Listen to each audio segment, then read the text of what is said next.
Hi friends, ಎಲ್ರಿಗೂ ನಮಸ್ಕಾರ. ಜ್ಞಾನಗಂಗೋತ್ರಿ ಸಂಸ್ಥೆಯ ಇನ್ಕ್ವೆಸ್ಟ್ ಪ್ರಚಲಿತ ಘಟನೆಗಳ ಸರಣಿಗೆ ತಮ್ಮೆಲ್ಲರಿಗೂ ಮತ್ತೊಮ್ಮೆ ಸ್ವಾಗತ. ಇವತ್ತು ನಾವು ಸಂಚಿಕೆ ಸಂಖ್ಯೆ 872 ಡಿಸ್ಕಸ್ ಮಾಡ್ತಾ ಇದ್ದೇವೆ. ದಿನಾಂಕ 21 ಮೇ 2025. ಸೊ ಇವತ್ತಿನ ಅಪ್ಡೇಟ್ಸನ್ನು ತಿಳಿಯೋ ಮುನ್ನ ಕಳೆದ ಸಂಚಿಕೆ 2 ಪ್ರಶ್ನೆಗಳ ಉತ್ತರಗಳು, ಪ್ರಶ್ನೆ ಸಂಖ್ಯೆ 1ಕ್ಕೆ ಆಪ್ಷನ್ ಡಿ ಮತ್ತು ಪ್ರಶ್ನೆ ಸಂಖ್ಯೆ 2ಕ್ಕೆ ಆಪ್ಷನ್ ಬಿ ಸರಿ ಉತ್ತರವಾಗಿರುತ್ತೆ. ಹಾಗಿದ್ರೆ ಇವತ್ತಿನ ಮೊದಲನೇ ಪ್ರಶ್ನೆಗೆ ಬರೋಣ. ಕರ್ನಾಟಕದ ಕಾರವಾರ ನೌಕಾನೆಲೆಯಲ್ಲಿ ಭಾರತೀಯ ನೌಕಾಪಡೆಯು ಏನನ್ನು ನಿಯೋಜಿಸಲು ಸಿದ್ಧವಾಗಿದೆ? So what is the Indian Navy set to induct at the Karwar naval base in Karnataka? So ನಮ್ಮ ಕರ್ನಾಟಕದ ಕಾರವಾರ್ ನೇವಲ್ ಬೇಸ್ ಏನಿದೆ, ಸೊ ಇಲ್ಲಿ ಒಂದು ಹೊಸ ರೀತಿಯ ಹಡಗನ್ನ ಇಂಟ್ರಡ್ಯೂಸ್ ಮಾಡಲಾಗ್ತಾ ಇದೆ. ಸೊ ಒಂದು ನ್ಯೂ ಟೈಪ್ ಆಫ್ ಶಿಪ್ ಅಥವಾ ಹಡಗನ್ನ ನಾವೇನಂತ ಕರೀತೇವೆ, ಅದು ನಮ್ಮ ಪ್ರಶ್ನೆ ಆಗಿರುತ್ತೆ. ಸೊ ಈ ಪ್ರಶ್ನೆಗೆ ಸರಿಯಾದ ಉತ್ತರ ಮರುನಿರ್ಮಿತ 5ನೇ ಶತಮಾನದ ಹೊಲಿದ ಹಡಗು ಅಥವಾ ರೀಕ್ರಿಯೇಟೆಡ್ 5th century ಸ್ಟಿಚ್ಡ್ ಶಿಪ್ ಅಂತ ಹೇಳ್ತೇವೆ. ಅಂದರೆ 5ನೇ ಶತಮಾನದಲ್ಲಿ ಹಡಗುಗಳನ್ನು ಈ ಬೋಲ್ಟ್ಸ್ ಅಥವಾ ಸ್ಕ್ರೂಸ್ಗಳಿಂದ ಅದನ್ನು ಕ್ರಿಯೇಟ್ ಮಾಡ್ತಾ ಇರಲಿಲ್ಲ. ಸೊ ಅದನ್ನು ಸ್ಟಿಚ್ ಮಾಡುವ ಮುಖಾಂತರ ಅಥವಾ ಒಲೆಯುವ ಮುಖಾಂತರ ಡೆವಲಪ್ ಮಾಡ್ತಾ ಇದ್ರು. ಸೊ ಅದೇ ರೀತಿಯ ಒಂದು ಕಾನ್ಸೆಪ್ಟನ್ನು ಬಳಕೆ ಮಾಡಿಕೊಂಡು 5ನೇ ಶತಮಾನದಲ್ಲಿ ಯಾವ ರೀತಿಯ ಹಡಗುಗಳನ್ನು ನಿರ್ಮಾಣ ಮಾಡ್ತಾ ಇದ್ರು, ಸೊ ಆ ರೀತಿಯ ಒಂದು ಹಡಗನ್ನು ನಮ್ಮ ಕರ್ನಾಟಕದ ಕಾರವಾರ ನೇವಲ್ ಬೇಸ್ನಲ್ಲಿ ಈಗ ಇಂಡಕ್ಟ್ ಮಾಡ್ತಾ ಇರ್ತಕ್ಕಂಥದ್ದನ್ನು ನಾವು ನೋಡ್ಬೋದಾಗಿರುತ್ತೆ. ಸೊ ಇದರ ಬಗ್ಗೆ ನಾವಿಲ್ಲಿ ಸಂಪೂರ್ಣ ಮಾಹಿತಿಯನ್ನು ಡಿಸ್ಕಸ್ ಮಾಡೋಣ. So this is India's navy to induct 5th century inspired stitched ship. ಅಂದರೆ 5ನೇ ಶತಮಾನಕ್ಕೆ ಸಂಬಂಧಪಟ್ಟಿರ್ತಕ್ಕಂಥ ಹೊಲಿದ ಹಡಗನ್ನ ಈಗ ನಮ್ಮ ಕರ್ನಾಟಕದಲ್ಲಿ ಸೇರ್ಪಡೆ ಮಾಡಲಾಗ್ತಾ ಇದೆ. ಸೊ ಅದರ ಬಗ್ಗೆ ನಾವಿಲ್ಲಿ ಸಂಪೂರ್ಣವಾಗಿ ಡಿಸ್ಕಸ್ ಮಾಡ್ತಾ ಬರೋಣ. ಸೊ ಇದನ್ನ ಇಂಡಕ್ಟ್ ಮಾಡ್ತಾ ಇರ್ತಕ್ಕಂಥವ್ರು ಯಾರು ಅಂದ್ರೆ ಇಂಡಿಯನ್ ನೇವಿ, ಅಂದ್ರೆ ನಮ್ಮ ಭಾರತ ದೇಶದ ನೌಕಾಪಡೆ ಮಾಡ್ತಾ ಇರ್ತಕ್ಕಂಥದ್ದು. So this ship belongs to 5th century. ಅಂದ್ರೆ ಈ ಒಂದು ಹಡಗಿನ ಕಾನ್ಸೆಪ್ಟ್ ಏನಿದೆ, ಪರಿಕಲ್ಪನೆ ಏನಿದೆ, ಇದು 5ನೇ ಶತಮಾನಕ್ಕೆ ಸಂಬಂಧಪಟ್ಟಿರ್ತಕ್ಕಂಥ ಒಂದು ಪರಿಕಲ್ಪನೆ ಆಗಿರುತ್ತೆ. ಸೊ ಇದನ್ನ ನಮ್ಮ ಕರ್ನಾಟಕದ ಕಾರವಾರ್ ನೇವಲ್ ಬೇಸ್ ಏನಿದೆ, ಸೊ ಈ ಒಂದು ಪ್ರದೇಶದಲ್ಲಿ ಇಂಡಕ್ಟ್ ಮಾಡ್ತಕ್ಕಂಥ ಒಂದು ತೀರ್ಮಾನವನ್ನ ತೆಗೆದುಕೊಂಡಿರ್ತಾರೆ. ಸೊ ಇದು ಈ ಒಂದು ಈ ಯುನಿಕ್ ವೆಸಲ್ ಏನಿದೆ, ಅಂದ್ರೆ ಈ ಹೊಸ ರೀತಿಯ ಅಥವಾ ಅಫ್ಕೋರ್ಸ್ ಇದು ತುಂಬಾ ಪುರಾತನವಾದದ್ದು, ಬಟ್ ಇದನ್ನ ರೀಇಂಟ್ರಡ್ಯೂಸ್ ಮಾಡ್ತಾ ಇರ್ತಕ್ಕಂಥ ಒಂದು ಕಾನ್ಸೆಪ್ಟ್ ಏನಿದೆ. So this is inspired by a painting from the Ajanta caves. ಅಂದ್ರೆ ಅಜಂತಾ ಗುಹೆಗಳ ವರ್ಣಚಿತ್ರದಿಂದ ಸ್ಫೂರ್ತಿಯನ್ನು ಪಡೆದಿರುತ್ತೆ. ಅಂದ್ರೆ ಈ ಒಂದು ಅಜಂತಾ ಗುಹೆಗಳೇನಿರುತ್ತೆ, ಸೊ ಅಲ್ಲಿ ಇದಕ್ಕೆ ಸಂಬಂಧಪಟ್ಟಂತೆ ಅಂದ್ರೆ ಹೊಲಿದ ಹಡಗುಗಳಿಗೆ ಸಂಬಂಧಪಟ್ಟಂತೆ ಅಲ್ಲಿ ವರ್ಣಚಿತ್ರಗಳನ್ನೇನು ಚಿತ್ರಿಸಿರ್ತಾರೆ, ಸೊ ಅದನ್ನ ಸ್ಫೂರ್ತಿಯಾಗಿ ತೆಗೆದುಕೊಂಡು ಈ ಒಂದು ಹಡಗುಗಳನ್ನ ನಿರ್ಮಾಣ ಮಾಡಲಾಗಿರುತ್ತೆ. ಸೊ ಇದರ ಪ್ರಮುಖ ಅಂಶಗಳು ಏನು ಅಂತ ನಾವು ನೋಡೋದಾದ್ರೆ, it is constructed using hand stitched joints. ಅಂದ್ರೆ ಅಲ್ಲಿ ಬಳಸ್ತಕ್ಕಂಥ ವುಡನ್ ಪ್ಲಾಂಕ್ಸ್ ಏನಿರುತ್ತೆ, ಅಂದ್ರೆ ಆ ಒಂದು ಮರದ ಹಲಗೆಗಳೇನಿರುತ್ತೆ, ಸೊ ಅದನ್ನ ಸ್ಟಿಚ್ ಮಾಡುವ ಮುಖಾಂತರ ಅಂದ್ರೆ ಹೊಲಿಗೆ ಮಾಡುವ ಮುಖಾಂತರ ಜೋಡಿಸಲಾಗಿರ್ತಕ್ಕಂಥ ಒಂದು ಹಡಗಾಗಿರುತ್ತೆ. ಸೊ ಇಲ್ಲಿ ನ್ಯಾಚುರಲ್ ಮೆಟೀರಿಯಲ್ಸ್ ಅನ್ನ ಯೂಸ್ ಮಾಡಿರ್ತಾರೆ, ಅಂದ್ರೆ ನೈಸರ್ಗಿಕವಾಗಿ ಸಿಗ್ತಕ್ಕಂಥ ವಸ್ತುಗಳನ್ನ ಬಳಕೆ ಮಾಡಿಕೊಂಡು ಈ ಒಂದು ಹಡಗನ್ನ ನಿರ್ಮಾಣ ಮಾಡಲಾಗಿರುತ್ತೆ. ಅಂಡ್ ಟ್ರೆಡಿಷನಲ್ ಟೆಕ್ನಿಕ್ಸ್ ಅಂದ್ರೆ ಸಾಂಪ್ರದಾಯಿಕವಾಗಿರ್ತಕ್ಕಂಥ ತಂತ್ರಗಳನ್ನ ಇಲ್ಲಿ ಬಳಕೆ ಮಾಡಿರ್ತಾರೆ. ಸೊ ಯಾವುದೇ ರೀತಿಯ ಮಾಡರ್ನ್ ಅಥವಾ ಸೊಫಿಸ್ಟಿಕೇಟೆಡ್ ಟೆಕ್ನಾಲಜಿಯಿಂದ ಇದನ್ನ ಡೆವಲಪ್ ಮಾಡಲಿಲ್ಲ. ಸೊ ಪುರಾತನ ಕಾಲದಲ್ಲಿ ಯಾವ ರೀತಿ ಹಡಗುಗಳನ್ನ ನಿರ್ಮಾಣ ಮಾಡ್ತಾ ಇದ್ರು, ಸೊ ಆ ಒಂದು ಕಾನ್ಸೆಪ್ಟ್ ಅನ್ನ ಉಪಯೋಗಿಸಿಕೊಂಡು ಈ ಹಡಗನ್ನ ನಿರ್ಮಾಣ ಮಾಡಲಾಗಿರುತ್ತೆ. ಸೊ ಇದನ್ನ ನಿರ್ಮಾಣ ಮಾಡಿರ್ತಕ್ಕಂಥವ್ರು ಆರ್ಟಿಸನ್ಸ್ ಫ್ರಮ್ ಕೇರಳಕ್ಕೆ ಸಂಬಂಧಪಟ್ಟಿರ್ತಕ್ಕಂಥ ಕೆಲವು ಕರಕುಶಲ ಕರ್ಮಿಗಳು ಈ ಒಂದು ಹಡಗನ್ನ ಈ ಒಂದು ಪುರಾತನ ತಂತ್ರಗಳ ಆಧಾರದ ಮೇಲೆ ನಿರ್ಮಾಣ ಮಾಡಲಾಗಿರುತ್ತೆ. And master shipwright Babu Sankaran. So ಅಂದ್ರೆ ಇದರಲ್ಲಿ ಪ್ರಮುಖ ನೇತೃತ್ವವನ್ನ ವಹಿಸಿರ್ತಕ್ಕಂಥವರ ಹೆಸರು ಬಾಬು ಶಂಕರನ್ ಅಂತ ಹೇಳ್ತೇವೆ. ಸೊ ಇವರ ಒಂದು ನೇತೃತ್ವದಲ್ಲಿ ಕೇರಳಗೆ ಸಂಬಂಧಪಟ್ಟಿರ್ತಕ್ಕಂಥ ಕರಕುಶಲ ಕರ್ಮಿಗಳು ಸೊ ಈ ಒಂದು ಹಡಗಿನ ನಿರ್ಮಾಣದಲ್ಲಿ ಪಾಲ್ಗೊಂಡಿರ್ತಕ್ಕಂಥದ್ದು ನಿಮ್ಗೆ ಗೊತ್ತಿರಬೇಕಾಗಿರುತ್ತೆ. ಸೊ ಈ ಒಂದು ಹಡಗನ್ನ ನಿರ್ಮಾಣ ಮಾಡಿದ ನಂತರ ಸೊ ಅದಕ್ಕೆ ಹೈಡ್ರೋಡೈನಮಿಕ್ ಟೆಸ್ಟ್ ಅನ್ನ ಕಂಡಕ್ಟ್ ಮಾಡ್ತಾರೆ. ಸೊ ಈ ಒಂದು ಹೈಡ್ರೋಡೈನಮಿಕ್ ಟೆಸ್ಟ್ ಅನ್ನ ಎಲ್ಲಿ ಕಂಡಕ್ಟ್ ಮಾಡ್ತಾರೆ ಅಂದ್ರೆ IIT ಮಡ್ರಾಸ್ ನಲ್ಲಿ ಇದಕ್ಕೆ ಸಂಬಂಧಪಟ್ಟಂತೆ ಹೈಡ್ರೋಡೈನಮಿಕ್ ಪರೀಕ್ಷೆಯನ್ನ ಕಂಡಕ್ಟ್ ಮಾಡ್ತಾರೆ. ಹೈಡ್ರೋಡೈನಮಿಕ್ ಪರೀಕ್ಷೆ ಅಂದ್ರೆ ಸೊ ಆ ಒಂದು ಹಡಗಿಗೆ ಸಂಬಂಧಪಟ್ಟಂತೆ ಅದು ನೀರಿನಲ್ಲಿ ಅಂದ್ರೆ ನೀರಲ್ಲಿ ವೇವ್ಸ್ ಇರುತ್ತೆ ಅಥವಾ ಅಲೆಗಳಿರುತ್ತೆ ಅಥವಾ ಬೇರೆ ಬೇರೆ ಅದು ಒತ್ತಡಗಳಿಗೆ ಒಳಗಾಗಬೇಕಾಗಿರುತ್ತೆ. ಸೊ ಆ ರೀತಿಯ ಪರಿಸ್ಥಿತಿಗಳಲ್ಲಿ ಇದರ ಸ್ಟೆಬಿಲಿಟಿ ಅಥವಾ ಸ್ಥಿರತೆ ಹೇಗಿರುತ್ತೆ ಅನ್ನೋದನ್ನ ಪರೀಕ್ಷೆ ಮಾಡ್ತಾರೆ. ಸೊ ಈ ರೀತಿಯ ಪರೀಕ್ಷೆಯನ್ನ ನಾವು ನಾವೇನಂತ ಹೇಳ್ತೀವಿ ಅಂದ್ರೆ ಹೈಡ್ರೋಡೈನಮಿಕ್ ಪರೀಕ್ಷೆ ಅಂತ ಹೇಳ್ತೇವೆ. ಸೊ ಈ ಒಂದು ಹೈಡ್ರೋಡೈನಮಿಕ್ ಪರೀಕ್ಷೆಗಳನ್ನ IIT ಮದ್ರಾಸ್ನ ಸಹಯೋಗದೊಂದಿಗೆ ಮಾಡಿರ್ತಕ್ಕಂಥದ್ದು ನಿಮಗೆ ಗೊತ್ತಿರಬೇಕಾಗಿರುತ್ತೆ. ಸೊ ಅದಾದ್ಮೇಲೆ this will sail the vessel along the traditional maritime trade route from Gujarat to Oman. So ಈ ಒಂದು ಹಡಗು ಏನಿದೆ ಇದು ಗುಜರಾತ್ ನಿಂದ ಪ್ರಾರಂಭವಾಗಿ ಒಮನ್ಗೆ ಸಾಗರದಾಚೆಯ ಪ್ರಯಾಣ ಸೇರಿದಂತೆ ಸಾಂಪ್ರದಾಯಿಕ ಕಡಲ ವ್ಯಾಪಾರ ಮಾರ್ಗಗಳಲ್ಲಿ ಸೊ ಈ ಒಂದು ಹಡಗನ್ನ ಸಾಗಿಸ್ತಕ್ಕಂಥದ್ದನ್ನ ನಾವು ನೋಡಬಹುದಾಗಿರುತ್ತೆ.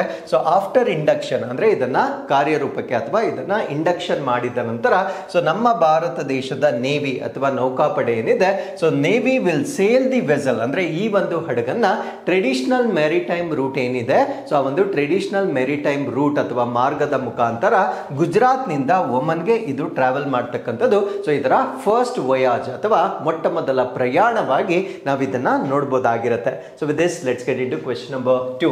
ಸಕ್ರಿಯ ಟ್ರಕೋಮಾ ಸೋಂಕುಗಳಿಗೆ ಚಿಕಿತ್ಸೆ ನೀಡಲು ಬಳಸುವ ಪ್ರಾಥಮಿಕ ಪ್ರತಿಜೀವಕ ಯಾವುದು? So what is the primary antibiotic use to treat active trachoma infection? So trachoma ಅಂತಕ್ಕಂಥದ್ದು ಒಂದು ಬ್ಯಾಕ್ಟೀರಿಯಾದಿಂದ ಬರ್ತಕ್ಕಂಥ ಸೋಂಕಾಗಿರುತ್ತೆ. ಇದು ಕಣ್ಣಿಗೆ ಸಂಬಂಧಪಟ್ಟಿರ್ತಕ್ಕಂಥ ಒಂದು ಕಾಯಿಲೆ ಆಗಿರುತ್ತೆ. ಸೊ ಇದು ಯಾಕೆ ಸುದ್ದಿಯಲ್ಲಿದೆ ಅನ್ನೋದನ್ನ ನಾನು ಇಲ್ಲಿ ಡಿಸ್ಕಸ್ ಮಾಡ್ತೇನೆ. ಬಟ್ ಅದಕ್ಕಿಂತ ಮುಂಚೆ ಸೊ ಈ ಒಂದು ಕಾಯಿಲೆಯನ್ನ ಚಿಕಿತ್ಸೆ ಮಾಡಲಿಕ್ಕೆ ಬಳಸ್ತಕ್ಕಂಥ ಆಂಟಿಬಯೋಟಿಕ್ ಯಾವುದು ಅನ್ನೋದು ನಮ್ಮ ಪ್ರಶ್ನೆ ಆಗಿರುತ್ತೆ.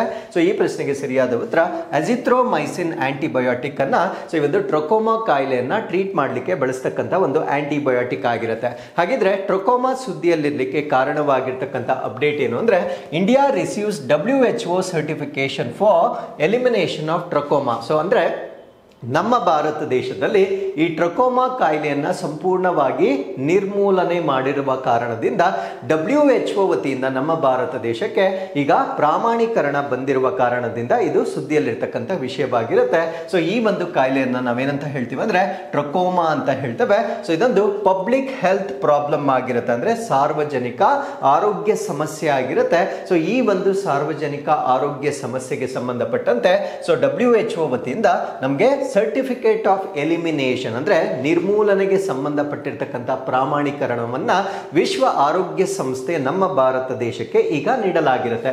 ಹಾಗಿದ್ರೆ so this is the third country in the WHO south East Asia region ಅಂದ್ರೆ ವಿಶ್ವ ಆರೋಗ್ಯ ಸಂಸ್ಥೆಗೆ ಸಂಬಂಧಪಟ್ಟಂತೆ ಈ ಆಗ್ನೇಯ ಏಷ್ಯಾ ಪ್ರದೇಶಗಳಲ್ಲಿ ಈ ರೀತಿಯ ಸರ್ಟಿಫಿಕೇಟ್ ಅನ್ನ ಪಡೆದುಕೊಂಡಿರ್ತಕ್ಕಂಥ ಮೂರನೇ ರಾಷ್ಟ್ರವಾಗಿ ನಮ್ಮ ಭಾರತ ರಾಷ್ಟ್ರವನ್ನ ನಾವು ನೋಡಬಹುದಾಗಿರುತ್ತೆ. ಸೊ ನಮಗಿಂತ ಮುಂಚೆ ಪಡೆದುಕೊಂಡಿರ್ತಕ್ಕಂಥ ರಾಷ್ಟ್ರಗಳು ನೇಪಾಲ್ ಮತ್ತೆ ಮ್ಯಾನ್ಮಾರ್. ಸೊ ನಮಗಿಂತ ಮುಂಚೆ ಸೊ ಈ ಒಂದು ಟ್ರಕೋಮಾವನ್ನ ಎಲಿಮಿನೇಟ್ ಮಾಡಿರುವ ಕಾರಣದಿಂದ ಸೊ ಇದೇ ರೀತಿಯ ಒಂದು ಸರ್ಟಿಫಿಕೇಟ್ ಅನ್ನ ನಮಗಿಂತ ಮುಂಚೆ ಪಡೆದುಕೊಂಡಿರ್ತಕ್ಕಂಥ ರಾಷ್ಟ್ರಗಳಾಗಿರ್ತವೆ. ಸೊ ನಮ್ಮ ಭಾರತ ದೇಶದಲ್ಲಿ ಟ್ರಕೋಮಾವನ್ನ ಎಲಿಮಿನೇಟ್ ಮಾಡಲಿಕ್ಕೆ ಯಾರು ಮೇಜರ್ ಆಗಿ ಕಾಂಟ್ರಿಬ್ಯೂಟ್ ಮಾಡಿದ್ದಾರೆ ಅನ್ನೋದನ್ನ ನಾವು ನೋಡೋದಾದ್ರೆ NPCBVI ಅಂತ ಹೇಳ್ತೇವೆ. So national programme for control of blindness and visual impairment ಅಂತ ಹೇಳ್ತೇವೆ. ಸೊ ಅಂಧತೆ ಮತ್ತು ದೃಷ್ಟಿಹೀನತೆಯ ನಿಯಂತ್ರಣಕ್ಕಾಗಿ ರಾಷ್ಟ್ರೀಯ ಕಾರ್ಯಕ್ರಮವನ್ನ ಮಾಡಲಾಗಿರುತ್ತೆ. ಸೊ ಈ ಒಂದು ಕಾರ್ಯಕ್ರಮದ ಅಡಿಯಲ್ಲಿ ನಮ್ಮ ಭಾರತ ದೇಶದಲ್ಲಿ ಟ್ರಕೋಮಾವನ್ನ ಸಂಪೂರ್ಣವಾಗಿ ನಿರ್ನಾಮ ಮಾಡಲಿಕ್ಕೆ ಸೊ ಇದು ಅತ್ಯಂತ ನಿರ್ಣಾಯಕ ಪಾತ್ರವನ್ನ ವಹಿಸಲಾಗಿರುತ್ತೆ. ಸೊ ಈಗ ಟ್ರಕೋಮಾ ಅಂದ್ರೆ ಏನು? ಸೊ ಇದರ ಬೇಸಿಕ್ ಇನ್ಫಾರ್ಮೇಶನ್ ಅನ್ನು ನಾವು ಡಿಸ್ಕಸ್ ಮಾಡೋದಾದ್ರೆ so trachoma is bacterial eye infection ಆಗಿರುತ್ತೆ. ಅಂದ್ರೆ ಒಂದು ಬ್ಯಾಕ್ಟೀರಿಯಾದಿಂದ ಬರ್ತಕ್ಕಂಥ ಕಣ್ಣಿಗೆ ಬರುವ ಒಂದು ಸೋಂಕಾಗಿರುತ್ತೆ. ಸೊ ಈ ಕಾಯಿಲೆಯನ್ನ ಉಂಟು ಮಾಡ್ತಕ್ಕಂಥ ಬ್ಯಾಕ್ಟೀರಿಯಾವನ್ನ ನಾವು ಕ್ಲೆಮೈಡಿಯಾ ಟ್ರಕೋಮ್ಯಾಟಿಸ್ ಅಂತ ಹೇಳ್ತೇವೆ. ಸೊ ಕ್ಲೆಮೈಡಿಯಾ ಟ್ರಕೋಮ್ಯಾಟಿಸ್ ಅಂತಕ್ಕಂಥ ಒಂದು ಬ್ಯಾಕ್ಟೀರಿಯಾ ಕಣ್ಣಿಗೆ ಸೋಂಕನ್ನ ಉಂಟು ಮಾಡುತ್ತೆ. ಸೊ ಈ ಒಂದು ಕಾಯಿಲೆ ಹೆಚ್ಚು ಉಲ್ಬಣಗೊಂಡರೆ ಅಂದ್ರೆ ಸಿವಿಯರ್ ಆದ್ರೆ ಸೊ ಬ್ಲೈಂಡ್ನೆಸ್ ಅಥವಾ ಕುರುಡುತನ ಆಗ್ತಕ್ಕಂಥ ಒಂದು ಸಾಧ್ಯತೆಗಳನ್ನ ಕೂಡ ಸೊ ಈ ಒಂದು ಕಾಯಿಲೆಯಲ್ಲಿ ನಾವು ನೋಡಬಹುದಾಗಿರುತ್ತೆ. So it primarily affects children and women ಅಂದ್ರೆ ಪ್ರಾಥಮಿಕವಾಗಿ ಇದು ಮಕ್ಕಳು ಮತ್ತು ಮಹಿಳೆಯರಲ್ಲಿ ಹೆಚ್ಚಾಗಿ ಸೋಂಕನ್ನ ಉಂಟು ಮಾಡುತ್ತೆ. ಅದು ಕೂಡ ಯಾರಿಗೆ ಈ ಒಂದು ಕ್ಲೀನ್ ವಾಟರ್ ಅಥವಾ ಶುದ್ಧವಾದ ನೀರನ್ನ ಕುಡಿಲಿಕ್ಕೆ ಅಕ್ಸೆಸಿಬಿಲಿಟಿ ಇರೋದಿಲ್ಲ ಸೊ ಅವರಿಗೆ ಹೆಚ್ಚಾಗಿ ಕಂಡು ಬರ್ತಕ್ಕಂಥ ಒಂದು ಇನ್ಫೆಕ್ಷನ್ ಆಗಿ ನಾವು ಇದನ್ನ ನೋಡಬಹುದಾಗಿರುತ್ತೆ. ಸೊ ಇದು ಒಬ್ಬರಿಂದ ಇನ್ನೊಬ್ಬರಿಗೆ ಹೇಗೆ ಟ್ರಾನ್ಸ್ಮಿಟ್ ಆಗುತ್ತೆ ಅಂತ ನಾವು ನೋಡೋದಾದ್ರೆ direct contact with infected individuals ಅಂದ್ರೆ ಯಾರು ಸೋಂಕಿತ ವ್ಯಕ್ತಿ ಇರ್ತಾರೆ ಸೊ ಅವರೊಂದಿಗೆ ನೇರ ಸಂಪರ್ಕ ಮಾಡುವುದರಿಂದ ಮಾಡೋದ್ರಿಂದ ಈ ಕಾಯಿಲೆ ಒಬ್ಬರಿಂದ ಇನ್ನೊಬ್ಬರಿಗೆ ಸ್ಪ್ರೆಡ್ ಆಗುತ್ತೆ. ಸೊ ಅದ್ರ ಜೊತೆಗೆ ಅವರ ಕ್ಲೋತಿಂಗ್, ಟವಲ್ಸ್ ಮತ್ತೆ ಬೆಡ್ಡಿಂಗ್ ಅಂದ್ರೆ ಅವರ ಕಲುಷಿತ ಬಟ್ಟೆಗಳು, ಟವಲ್ ಆಗಿರ್ಬೋದು ಅಥವಾ ಅವರ ಹಾಸಿಗೆ ಆಗಿರ್ಬೋದು, ಸೊ ಇದರ ಜೊತೆ ಕಾಂಟ್ಯಾಕ್ಟ್ ಬರೋದ್ರಿಂದ ಈ ಕಾಯಿಲೆ ಒಬ್ಬರಿಂದ ಇನ್ನೊಬ್ಬರಿಗೆ ಸ್ಪ್ರೆಡ್ ಆಗುತ್ತೆ. ಅದ್ರ ಜೊತೆಗೆ flies that carry the bacteria, flies ಅಂದ್ರೆ ಈ ನೊಣಗಳೇನಿರುತ್ತೆ, ಈ ನೊಣಗಳು ಈ ಒಂದು ಬ್ಯಾಕ್ಟೀರಿಯಾವನ್ನ ವರ್ಗಾವಣೆ ಮಾಡ್ತಕ್ಕಂಥ ವೆಕ್ಟರ್ಸ್ ಗಳಾಗಿ ಕೂಡ ನಾವು ಇದನ್ನ ನೋಡಬಹುದಾಗಿರುತ್ತೆ. ಸೊ ಎಷ್ಟು ವಿಧಗಳಲ್ಲಿ ಇದು ಒಬ್ಬರಿಂದ ಇನ್ನೊಬ್ಬರಿಗೆ ಸ್ಪ್ರೆಡ್ ಆಗುತ್ತೆ. ಹಾಗಿದ್ರೆ ಸೊ ಇದಕ್ಕೆ ಚಿಕಿತ್ಸೆ ಏನಿದೆ? ಸೊ ಇದಕ್ಕೆ ಚಿಕಿತ್ಸೆ ಏನು ಅಂದ್ರೆ ಸೊ ಒಂದು ಆಂಟಿಬಯೋಟಿಕ್ ಅನ್ನ ಕೊಡ್ತಾರೆ. ಸೊ ಇದನ್ನ ನಾವು ಪ್ರತಿಜೀವಕ ಅಂತ ಹೇಳ್ತೇವೆ. ಸೊ ಅಜಿಥ್ರೋಮೈಸಿನ್ ಪ್ರತಿಜೀವಕವನ್ನ ಕೊಡುವ ಮುಖಾಂತರ ಸೊ ಈ ಒಂದು ಬ್ಯಾಕ್ಟೀರಿಯಾವನ್ನ ಕೊಲ್ತಕ್ಕಂತ ಒಂದು ಸಾಧ್ಯತೆ ಇರುತ್ತೆ. ಸೊ ಸಪೋಸ್ ಏನಾದ್ರೂ ಕಾಯಿಲೆ ಜಾಸ್ತಿ ಆದಾಗ, as I told you before, infection ತುಂಬಾ ಸಿವಿಯರ್ ಆದಾಗ ಇದಕ್ಕೆ ಐಲಿಡ್ ಸರ್ಜರಿ ಅಂತ ಮಾಡ್ತಾರೆ. ಐಲಿಡ್ ಅಂದ್ರೆ ನಮ್ಮ ಕಣ್ಣು ರೆಪ್ಪೆಗೆ ಸಂಬಂಧಪಟ್ಟಂತೆ ಒಂದು ಶಸ್ತ್ರಚಿಕಿತ್ಸೆಯನ್ನ ಮಾಡ್ತಾರೆ. ಸೊ ಈ ರೀತಿಯ ಶಸ್ತ್ರಚಿಕಿತ್ಸೆಯನ್ನ ಮಾಡುವ ಮುಖಾಂತರ ಸೊ ಈ ಒಂದು ನಮ್ಮ ಕಾರ್ನಿಯಾ ಏನಿರುತ್ತೆ, ಅಂದ್ರೆ ನಮ್ಮ ಕಾರ್ನಿಯಾ ಅಂತಕ್ಕಂಥದ್ದು ವೆರಿ ಕ್ರೂಷಿಯಲ್ ಪಾರ್ಟ್, ನಮ್ಮ ವಿಷನ್ಗೆ ತುಂಬಾ ಕ್ರೂಷಿಯಲ್ ಪಾರ್ಟ್ ಆಗಿರುತ್ತೆ. ಸೊ ಅದಕ್ಕೆ ಆಗಬಹುದಾಗಿರ್ತಕ್ಕಂಥ ಡ್ಯಾಮೇಜ್ ಅಥವಾ ಹಾನಿಯನ್ನ ತಡಿಲಿಕ್ಕೆ ಈ ಒಂದು ಕಣ್ಣು ರೆಪ್ಪೆಯ ಶಸ್ತ್ರಚಿಕಿತ್ಸೆಯನ್ನ ಕೂಡ ಸಿವಿಯರ್ ಕೇಸಸ್ ಗಳಲ್ಲಿ ಮಾಡ್ತಕ್ಕಂಥದ್ದನ್ನ ನಾವು ನೋಡಬಹುದಾಗಿರುತ್ತೆ. So with this let's get into question number 3. E0 FIR ಉಪಕ್ರಮವನ್ನು ಯಾವ ಚೌಕಟ್ಟಿನಡಿಯಲ್ಲಿ ನಮ್ಮ ಭಾರತ ದೇಶ ಪ್ರಾರಂಭಿಸಿದೆ? The E0 FIR initiative was launched under which framework? ಅಂದ್ರೆ ನಮ್ಮ ಭಾರತ ದೇಶದಲ್ಲಿ ಇತ್ತೀಚೆಗೆ ಈ ಒಂದು ಸೈಬರ್ ಕ್ರೈಮ್ಗಳು ಹೆಚ್ಚಾಗ್ತಾ ಇದ್ದಾವೆ. ಅದರಲ್ಲೂ ಕೂಡ ಈ ಒಂದು ಹಣಕ್ಕೆ ಸಂಬಂಧಪಟ್ಟಂತೆ ವಂಚನೆ ಮಾಡ್ತಕ್ಕಂಥ ಪ್ರಕರಣಗಳು ಬಹಳ ಜಾಸ್ತಿ ಆಗ್ತಾ ಇದ್ದಾವೆ. ಸೊ ಈ ರೀತಿಯ ಪ್ರಕರಣಗಳಿಗೆ ಸಂಬಂಧಪಟ್ಟಂತೆ ಈಗ EFIR ಅಂತಕ್ಕಂಥ ಒಂದು ಕಾನ್ಸೆಪ್ಟ್ ಅನ್ನ ಲಾಂಚ್ ಮಾಡಿರ್ತಾರೆ. EFIR ಅಂದ್ರೆ ಸೊ ಟೆಲಿಫೋನ್ ನ ಮುಖಾಂತರ, ಅಂದ್ರೆ ಆ ಒಂದು ಕಾಲ್ ಸೆಂಟರ್ ಇರುತ್ತೆ, ಸೈಬರ್ ಕ್ರೈಮ್ಗೆ ಸಂಬಂಧಪಟ್ಟಂತೆ ಒಂದು ಕಾಲ್ ಸೆಂಟರ್ ಇರುತ್ತೆ. ಸೊ ಆ ಕಾಲ್ ಸೆಂಟರ್ಗೆ ನಂಬರ್ ಕರೆ ಮಾಡುವ ಮುಖಾಂತರ EFIR ಅನ್ನ ನಾವು ಡೆವಲಪ್ ಮಾಡಬಹುದಾಗಿರುತ್ತೆ ಅಥವಾ ಅದನ್ನ ನಾವು EFIR ಮಾಡಬಹುದಾಗಿರುತ್ತೆ. ಸೊ ಅದರ ನಂತರ ಏನೇನ್ ಮಾಡಬಹುದಾಗುತ್ತೆ ಅಂತ ನಾನು ಮುಂದೆ ಹೇಳ್ತೇನೆ. ಹಾಗಿದ್ರೆ ಯಾವ ಫ್ರೇಮ್ ವರ್ಕ್ ಅನ್ನ ಅಡಿಯಲ್ಲಿ E0 FIR ಇನಿಷಿಯೇಟಿವ್ ಅನ್ನ ನಮ್ಮ ಭಾರತ ರಾಷ್ಟ್ರ ಲಾಂಚ್ ಮಾಡಿದೆ ಅನ್ನೋದು ನಮ್ಮ ಪ್ರಶ್ನೆ ಆಗಿರುತ್ತೆ. ಸೊ ಈ ಪ್ರಶ್ನೆಗೆ ಸರಿಯಾದ ಉತ್ತರ ಭಾರತೀಯ ಸೈಬರ್ ಅಪರಾಧ ಸಮನ್ವಯ ಕೇಂದ್ರ ಅಥವಾ Indian cyber crime coordination centre, ಇದನ್ನ I4C ಅಂತ ಹೇಳ್ತೇವೆ. ಸೊ ಈ ಒಂದು I4C ನ ಚೌಕಟ್ಟಿನ ಅಡಿಯಲ್ಲಿ E0 FIR ಇನಿಷಿಯೇಟಿವ್ ಅನ್ನ ಸೊ ಈಗ ನಮ್ಮ ಭಾರತ ದೇಶದಲ್ಲಿ ಲಾಂಚ್ ಮಾಡಲಾಗಿರುತ್ತೆ. ಸೊ ಇದನ್ನ ನಾವು E0 FIR ಇನಿಷಿಯೇಟಿವ್ ಅಂತ ಹೇಳ್ತೇವೆ. ಸೊ ಇದರ ಬಗ್ಗೆ ನಾವಿಲ್ಲಿ ಸಂಪೂರ್ಣವಾಗಿ ಡಿಸ್ಕಸ್ ಮಾಡೋಣ. ಸೊ ಈಗ ಹೋಮ್ ಮಿನಿಸ್ಟರ್ ಈ ಒಂದು E0 FIR ಇನಿಷಿಯೇಟಿವ್ ಅನ್ನ ನಮ್ಮ ಭಾರತ ದೇಶದಲ್ಲಿ ಲಾಂಚ್ ಮಾಡಲಾಗಿರುತ್ತೆ. So under Indian cyber crime coordination centre, ಅಂದ್ರೆ ಈ ಒಂದು ಸೆಂಟರ್ ನ ಮುಖಾಂತರ FIR ಅನ್ನ ಮಾಡಬಹುದಾಗಿರುತ್ತೆ. That will enhance the speed and efficiency of cyber crime investigation. ಅಂದ್ರೆ ಈ ಒಂದು ಸೈಬರ್ ಅಪರಾಧಗಳಾದಾಗ ಅದರ ತನಿಖೆ ಆಗಿರ್ಬೋದು ಮತ್ತೆ ಅದರ ದಕ್ಷತೆ ಆಗಿರ್ಬೋದು, ಸೊ ಇದರ ವೇಗವನ್ನ ಹೆಚ್ಚಿಸುವ ಸಲುವಾಗಿ ಈ ಒಂದು E0 FIR ಇನಿಷಿಯೇಟಿವ್ ಅನ್ನ ಈಗ ಪ್ರಾರಂಭ ಮಾಡಲಾಗಿರುತ್ತೆ. ಸೊ ಇದರ ಪ್ರಮುಖ ಅಂಶಗಳು ಏನು ಅಂತ ನಾವು ನೋಡೋದಾದ್ರೆ cyber financial crimes exceeding 10 lakhs. So this is most important. So ಯಾವುದೇ ಒಂದು ಅಮೌಂಟ್ ಅಂದ್ರೆ ಇರ್ರೆಸ್ಪೆಕ್ಟಿವ್ ಆಫ್ ದಿ ಅಮೌಂಟ್ ಈ ಒಂದು E0 FIR ಅನ್ನ ಮಾಡಕ್ಕಾಗಲ್ಲ. ಅದಕ್ಕೊಂದು ಕಂಡೀಷನ್ ಇರುತ್ತೆ. ಆ ಕಂಡೀಷನ್ ಏನು ಅಂದ್ರೆ 10 ಲಕ್ಷ ಅಥವಾ ಅದಕ್ಕಿಂತ ಹೆಚ್ಚಿನ ಮೊತ್ತಕ್ಕೆ ಸಂಬಂಧಪಟ್ಟಂತೆ ಸೈಬರ್ ಕ್ರೈಮ್ ಆಗಿದ್ದರೆ ಮಾತ್ರ ಈ ಒಂದು E0 FIR ಅನ್ನ ಮಾಡಬಹುದಾಗಿರುತ್ತೆ. ಸೊ ಯಾವುದರ ಮುಖಾಂತರ ಅಂದ್ರೆ national cyber crime reporting portal, ಅಂದ್ರೆ ಒಂದು ಪೋರ್ಟಲ್ ಇರುತ್ತೆ, ಐ ಮೀನ್ ಟು ಸೇ ಒಂದು ವೆಬ್ಸೈಟ್ ಇರುತ್ತೆ. ಸೊ ಆ ಒಂದು ವೆಬ್ಸೈಟ್ ಅನ್ನ ನಾವು ರಾಷ್ಟ್ರೀಯ ಸೈಬರ್ ಅಪರಾಧ ವರದಿ ಮಾಡುವ ಪೋರ್ಟಲ್ ಅಂತ ಹೇಳ್ತೇವೆ. ಸೊ ಈ ಒಂದು ಪೋರ್ಟಲ್ ಹೋಗಿ ಆದ್ರೂ ನಾವು E0 FIR ಅನ್ನ ಮಾಡಬಹುದಾಗಿರುತ್ತೆ. ಅಥವಾ ಒಂದು ಹೆಲ್ಪ್ ಲೈನ್ ನಂಬರ್ ಇರುತ್ತೆ, ಇದನ್ನ ನಾವು 1930 ಅಂತ ಹೇಳ್ತೇವೆ. ಸೊ ಈ ಒಂದು 1930ಗೆ ನಾವು ಫೋನ್ ಮಾಡಿ ರಿಪೋರ್ಟ್ ಮಾಡಿದಾಗ ಆಟೋಮ್ಯಾಟಿಕಲಿ ಈ ಒಂದು E0 FIR ದಾಖಲಾಗ್ತಕ್ಕಂಥದ್ದನ್ನ ನಾವು ನೋಡಬಹುದಾಗಿರುತ್ತೆ. ಬಟ್ ಕಂಡೀಷನ್ ಏನು ಅಂದ್ರೆ ಸೊ 10 ಅಥವಾ 10 ಲಕ್ಷಕ್ಕಿಂತ ಹೆಚ್ಚಿನ ಸೈಬರ್ ಅಪರಾಧವಾಗಿದ್ದರೆ ಮಾತ್ರ ಸೊ ಈ ಒಂದು ಫೆಸಿಲಿಟಿಯ ಅಡಿಯಲ್ಲಿ E0 FIR ಅನ್ನ ಮಾಡ್ತಕ್ಕಂಥ ಒಂದು ಸಾಧ್ಯತೆಯನ್ನ ನಾವು ನೋಡಬಹುದಾಗಿರುತ್ತೆ. ಸೊ ನಿಮ್ಗೇನಾದ್ರೂ ಸೈಬರ್ ಕ್ರೈಮ್ಗೆ ಸಂಬಂಧಪಟ್ಟಂತೆ ಏನಾದ್ರೂ ಎಸ್ಸೆ ರೈಟಿಂಗ್ ಕೊಟ್ಟಾಗ ವೇ ಫಾರ್ವರ್ಡ್ ನಲ್ಲಿ ಈ ರೀತಿಯ ಒಂದು ಪಾಯಿಂಟ್ಸ್ ಅನ್ನ ಕಡ್ಡಾಯವಾಗಿ ನೀವು ಮೆನ್ಷನ್ ಮಾಡಬಹುದಾಗಿರುತ್ತೆ. ಸೊ ಹಾಗಿದ್ರೆ ಇದನ್ನ ಆರಂಭಿಕ ಹಂತದಲ್ಲಿ ಇನಿಷಿಯಲಿ ಅಥವಾ ಪ್ರಾಕ್ಟಿಕಲಿ ಸೊ ಇದನ್ನ ಪ್ರಾಯೋಗಿಕವಾಗಿ ದೆಹಲಿಯಲ್ಲಿ ಲಾಂಚ್ ಮಾಡ್ತಾ ಇದ್ದಾರೆ. So once after seeing the success of Delhi, so ಇದನ್ನ ಥ್ರೂ ಔಟ್ ಇಂಡಿಯಾದಲ್ಲಿ ಇಂಪ್ಲಿಮೆಂಟ್ ಮಾಡ್ತಕ್ಕಂಥದ್ದನ್ನ ನಾವು ನೋಡಬಹುದಾಗಿರುತ್ತೆ. ಸೊ ಅದಾದ್ಮೇಲೆ ಒಂದ್ಸತಿ E0 FIR ಆದ ನಂತರ ಸೊ ನೆಕ್ಸ್ಟ್ ಏನ್ ಸ್ಟೆಪ್ಸ್ ಇರುತ್ತೆ ಅಂತ ನಾವಿಲ್ಲಿ ನೋಡೋದಾದ್ರೆ so the system integrates with Delhi police's FIR system. ಅಂದ್ರೆ ಯಾಕಂದ್ರೆ ಇದನ್ನ ಆರಂಭಿಕ ಹಂತದಲ್ಲಿ ದೆಹಲಿಯಲ್ಲಿ ಲಾಂಚ್ ಮಾಡ್ತಾ ಇರುವ ಕಾರಣದಿಂದ ಸೊ ಈ ಒಂದು ಪೋರ್ಟಲ್ ಆಗಿರ್ಬೋದು ಅಥವಾ 1930 ಕಾಲ್ ಸೆಂಟರ್ ನಂಬರ್ ಆಗಿರ್ಬೋದು, ಸೊ ಇದು ದೆಹಲಿಯ ಒಂದು FIR ಸಿಸ್ಟಮ್ ಏನಿರುತ್ತೆ ಅಂದ್ರೆ ದೆಹಲಿ ಪೊಲೀಸ್ಗೆ ಸಂಬಂಧಪಟ್ಟಂತೆ ಈ FIR ಸಿಸ್ಟಮ್ ಏನಿರುತ್ತೆ ಸೊ ಅದ್ರ ಜೊತೆ ಇಂಟಿಗ್ರೇಟ್ ಮಾಡಲಾಗುತ್ತೆ. And the national crime records bureau ಅಂದ್ರೆ NCRB ಬಗ್ಗೆ ನೀವು ಕೇಳಿರ್ತೀರಾ.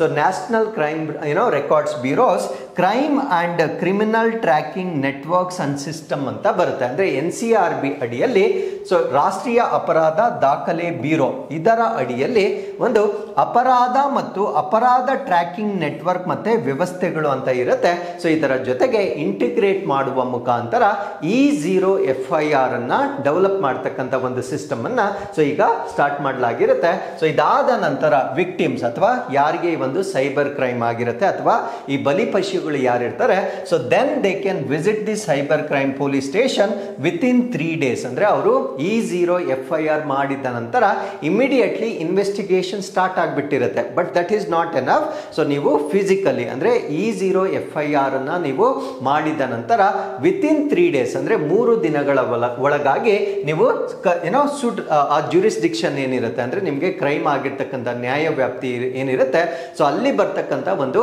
ಸೈಬರ್ ಪೊಲೀಸ್ ಸ್ಟೇಷನ್ಗೆ ನೀವು ಫಿಸಿಕಲಿ ವಿಸಿಟ್ ಮಾಡಬೇಕಾಗಿರುತ್ತೆ. ಸೊ ಅದಾದ ನಂತರ ಈ E0 FIR ಏನಿರುತ್ತೆ ಸೊ ಅದು ರೆಗ್ಯುಲರ್ FIR ಗೆ ಕನ್ವರ್ಟ್ ಆಗುತ್ತೆ. ಸೊ ಇಷ್ಟು ಈ ಒಂದು E0 FIR ಬಗ್ಗೆ ನಮಗೆ ಗೊತ್ತಿರಬೇಕಾಗಿರುತ್ತೆ. So with this let's get into question number 4. Ullas ಉಪಕ್ರಮದ ಅಡಿಯಲ್ಲಿ ಯಾವ ಭಾರತೀಯ ರಾಜ್ಯವು ಮೊದಲ ಸಂಪೂರ್ಣ ಸಾಕ್ಷರತೆ ರಾಜ್ಯವಾಗಿದೆ? So which Indian state has become the first fully literate under the Ullas initiative? So ಈ ಒಂದು ಆರ್ಟಿಕಲ್ ಅಲ್ಲಿ ನಾನು ಉಲ್ಲಾಸ್ ಅಂದ್ರೆ ಏನು ಅಂತ ಡಿಸ್ಕಸ್ ಮಾಡ್ತೇನೆ. ಸೊ ಈ ಒಂದು ಉಪಕ್ರಮದ ಅಡಿಯಲ್ಲಿ ನಮ್ಮ ಭಾರತ ದೇಶದ ಒಂದು ರಾಜ್ಯ ಸಂಪೂರ್ಣವಾಗಿ ಸಾಕ್ಷರತಾ ರಾಜ್ಯ ಎಂದು ಡಿಕ್ಲೇರ್ ಮಾಡಲಾಗಿರುತ್ತೆ. ಸೊ ಆ ಒಂದು ರಾಜ್ಯ ಯಾವುದು ಅನ್ನೋದು ನಮ್ಮ ಪ್ರಶ್ನೆ ಆಗಿತ್ತು. ಈ ಪ್ರಶ್ನೆಗೆ ಸರಿಯಾದ ಉತ್ತರ ಮಿಜೋರಾಂ ಬಂದು ಸೊ ಈ ಒಂದು ಕಂಪ್ಲೀಟ್ ಲಿಟರೇಟ್ ಅಂದ್ರೆ ಈ ಒಂದು ಉಲ್ಲಾಸ್ ಇನಿಷಿಯೇಟಿವ್ ನ ಅಡಿಯಲ್ಲಿ ಸಂಪೂರ್ಣ ಸಾಕ್ಷರತಾ ರಾಜ್ಯವಾಗಿ ಈಗ ಘೋಷಣೆ ಮಾಡಲಾಗಿರುತ್ತೆ. ಸೊ ಯಾವ ಕಾರಣಕ್ಕಾಗಿ ಅಂದ್ರೆ ಎಷ್ಟು ಪರ್ಸೆಂಟೇಜ್ ಇದ್ರೆ ಅದನ್ನ ನಾವು ಕಂಪ್ಲೀಟ್ಲಿ ಲಿಟರೇಟ್ ಅಂತ ಕರಿಬಹುದು. ಸೊ ಅದೆಲ್ಲ ಪಾಯಿಂಟ್ಸ್ ಅನ್ನ ಈ ಒಂದು ಆರ್ಟಿಕಲ್ ಅಲ್ಲಿ ನಾವು ಡಿಸ್ಕಸ್ ಮಾಡೋಣ.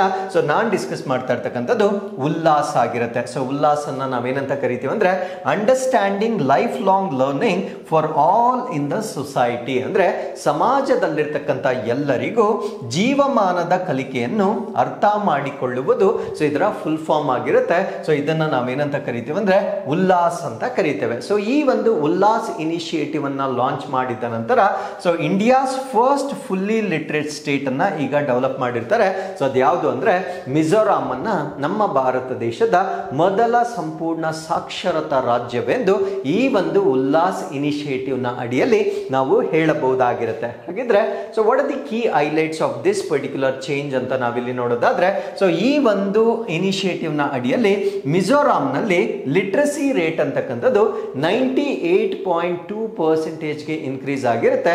ಬಟ್ ಒಂದು ಸ್ಟ್ಯಾಂಡರ್ಡ್ ನಾರ್ಮ್ ನ ಪ್ರಕಾರ ಒಂದು ರಾಜ್ಯವನ್ನ ನಾವು ಸಂಪೂರ್ಣ ಸಾಕ್ಷರತಾ ರಾಜ್ಯ ಅಂತ ಹೇಳಬೇಕಾಗಿದ್ರೆ 95% ಥ್ರೆಶೋಲ್ಡ್ ಅನ್ನ ರೀಚ್ ಮಾಡಬೇಕಾಗಿರುತ್ತೆ. ಸೊ ಇದು ಆಲ್ರೆಡಿ 95 ಗಿಂತ ಜಾಸ್ತಿ ಇರುತ್ತೆ. 98.2% ರೀಚ್ ಆಗಿರುವ ಕಾರಣದಿಂದ ಸೊ ಇದನ್ನ ಕಂಪ್ಲೀಟ್ ಲಿಟರೇಟ್ ಸ್ಟೇಟ್ ಅಂತ ನಾವಿಲ್ಲಿ ಹೇಳ್ಬೋದಾಗಿರುತ್ತೆ. ಸೊ ಈಗ ನಾವು ಉಲ್ಲಾಸ್ ಇನಿಷಿಯೇಟಿವ್ ಬಗ್ಗೆ ಬೇಸಿಕ್ ಮಾಹಿತಿಯನ್ನ ಡಿಸ್ಕಸ್ ಮಾಡೋದಾದ್ರೆ ಇದೊಂದು ಸೆಂಟ್ರಲಿ ಸ್ಪಾನ್ಸರ್ಡ್ ಸ್ಕೀಮ್ ಆಗಿರುತ್ತೆ. ಅಂದ್ರೆ ಕೇಂದ್ರ ಪ್ರಾಯೋಜಿತ ಯೋಜನೆ. ಅದರ ಅರ್ಥ ಸೊ ಕೇಂದ್ರ ಸರ್ಕಾರ ಕೂಡ ಫಂಡ್ ಮಾಡುತ್ತೆ.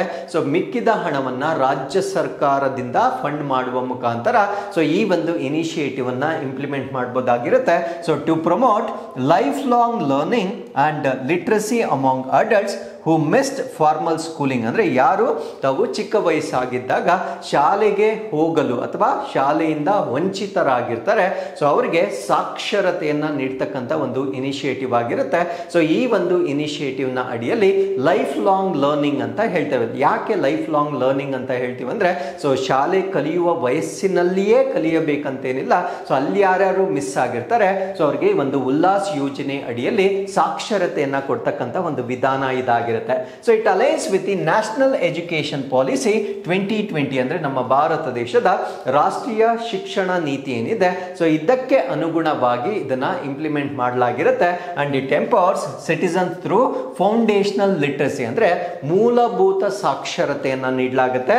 ಅದ್ರ ಜೊತೆಗೆ ವೊಕೇಶನಲ್ ಸ್ಕಿಲ್ಸ್ ಅಂತ ಹೇಳ್ತೀವಿ, ಅಂದ್ರೆ ವೃತ್ತಿಪರ ಕೌಶಲ್ಯಗಳನ್ನ ಕೂಡ ನೀಡಲಾಗುತ್ತೆ. ಸೊ ಅದ್ರ ಜೊತೆಗೆ ಡಿಜಿಟಲ್ ಎಜುಕೇಶನ್ ಅನ್ನ ಕೂಡ ನೀಡಲಾಗುತ್ತೆ. So you should remember, so ಇಲ್ಲಿ ಎಜುಕೇಶನ್ ಅಂದ್ರೆ ಕೇವಲ ಒಂದು ಫಾರ್ಮಲ್ ಎಜುಕೇಶನ್ ಅನ್ನ ಮಾತ್ರ ನೀಡೋದಿಲ್ಲ. ಫಾರ್ಮಲ್ ಎಜುಕೇಶನ್ ನ ಜೊತೆಗೆ ಅವರಿಗೆ ವೊಕೇಶನಲ್ ಟ್ರೈನಿಂಗ್ ಮತ್ತೆ ಡಿಜಿಟಲ್ ಟ್ರೈನಿಂಗ್ ಅನ್ನ ಕೂಡ ಸೊ ಉಲ್ಲಾಸ್ನ ಅಡಿಯಲ್ಲಿ ನೀಡಲಾಗುತ್ತೆ.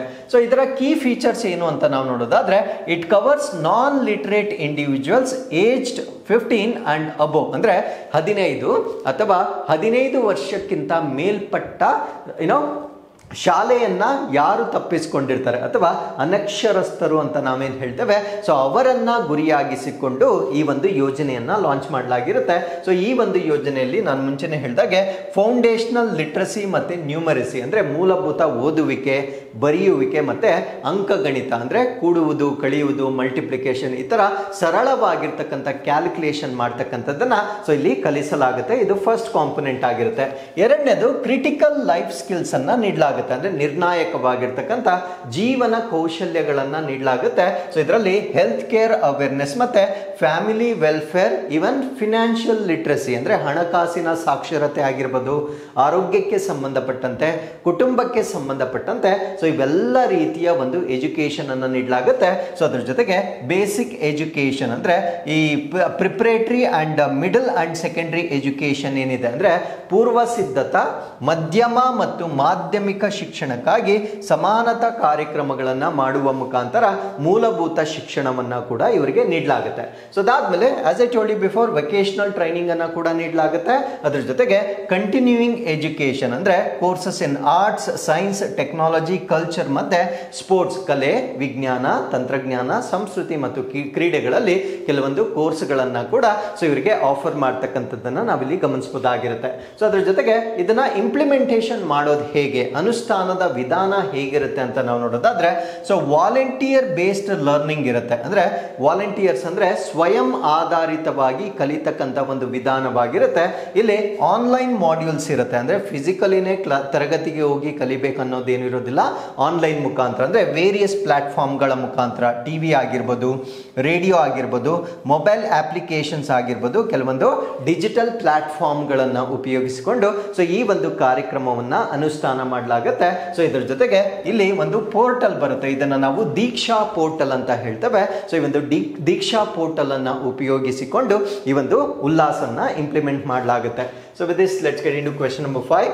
JN1 ರೂಪಾಂತರವು ಯಾವ COVID-19 ರೂಪಾಂತರದ ಉಪರೂಪವಾಗಿದೆ? The JN1 variant is a sub-variant of which COVID-19 variant? So ಈಗ ಇತ್ತೀಚೆಗೆ ಮತ್ತೊಮ್ಮೆ ಈ COVID-19 ನ ಇನ್ನೊಂದು ಮೆಟಬೊಲಿಕ್ ಅಥವಾ ಮ್ಯೂಟೆಂಟ್ ರೂಪವನ್ನ ಸುದ್ದಿ ಆಗ್ತಾ ಇರ್ತಕ್ಕಂಥದ್ದನ್ನ ನಾವು ನೋಡ್ತಾ ಇದ್ದೇವೆ. ಹಾಗಿದ್ರೆ ಈಗ ಹೊಸದಾಗಿ ಬಂದಿರತಕ್ಕಂಥ COVID-19 ವೇರಿಯಂಟ್ ಏನಿದೆ, ಅದು ಯಾವುದರ ರೂಪಾಂತರ ಅನ್ನೋದು ನಮ್ಮ ಪ್ರಶ್ನೆ ಆಗಿರುತ್ತೆ. ಸೊ ಇದನ್ನ ನಾವು JN1 ಅಂತ ಹೇಳ್ತೇವೆ. ಸೊ ಇದು ಒಮಿಕ್ರಾನ್ ನ ರೂಪಾಂತರ ಅಂತ ಹೇಳಲಾಗ್ತಾ ಇದೆ. ಸೊ ಇದರ ಗಂಭೀರತೆ ಏನು ಅನ್ನೋದನ್ನ ಈ ಒಂದು ಆರ್ಟಿಕಲ್ ಅಲ್ಲಿ ನಾವು ಡಿಸ್ಕಸ್ ಮಾಡೋಣ.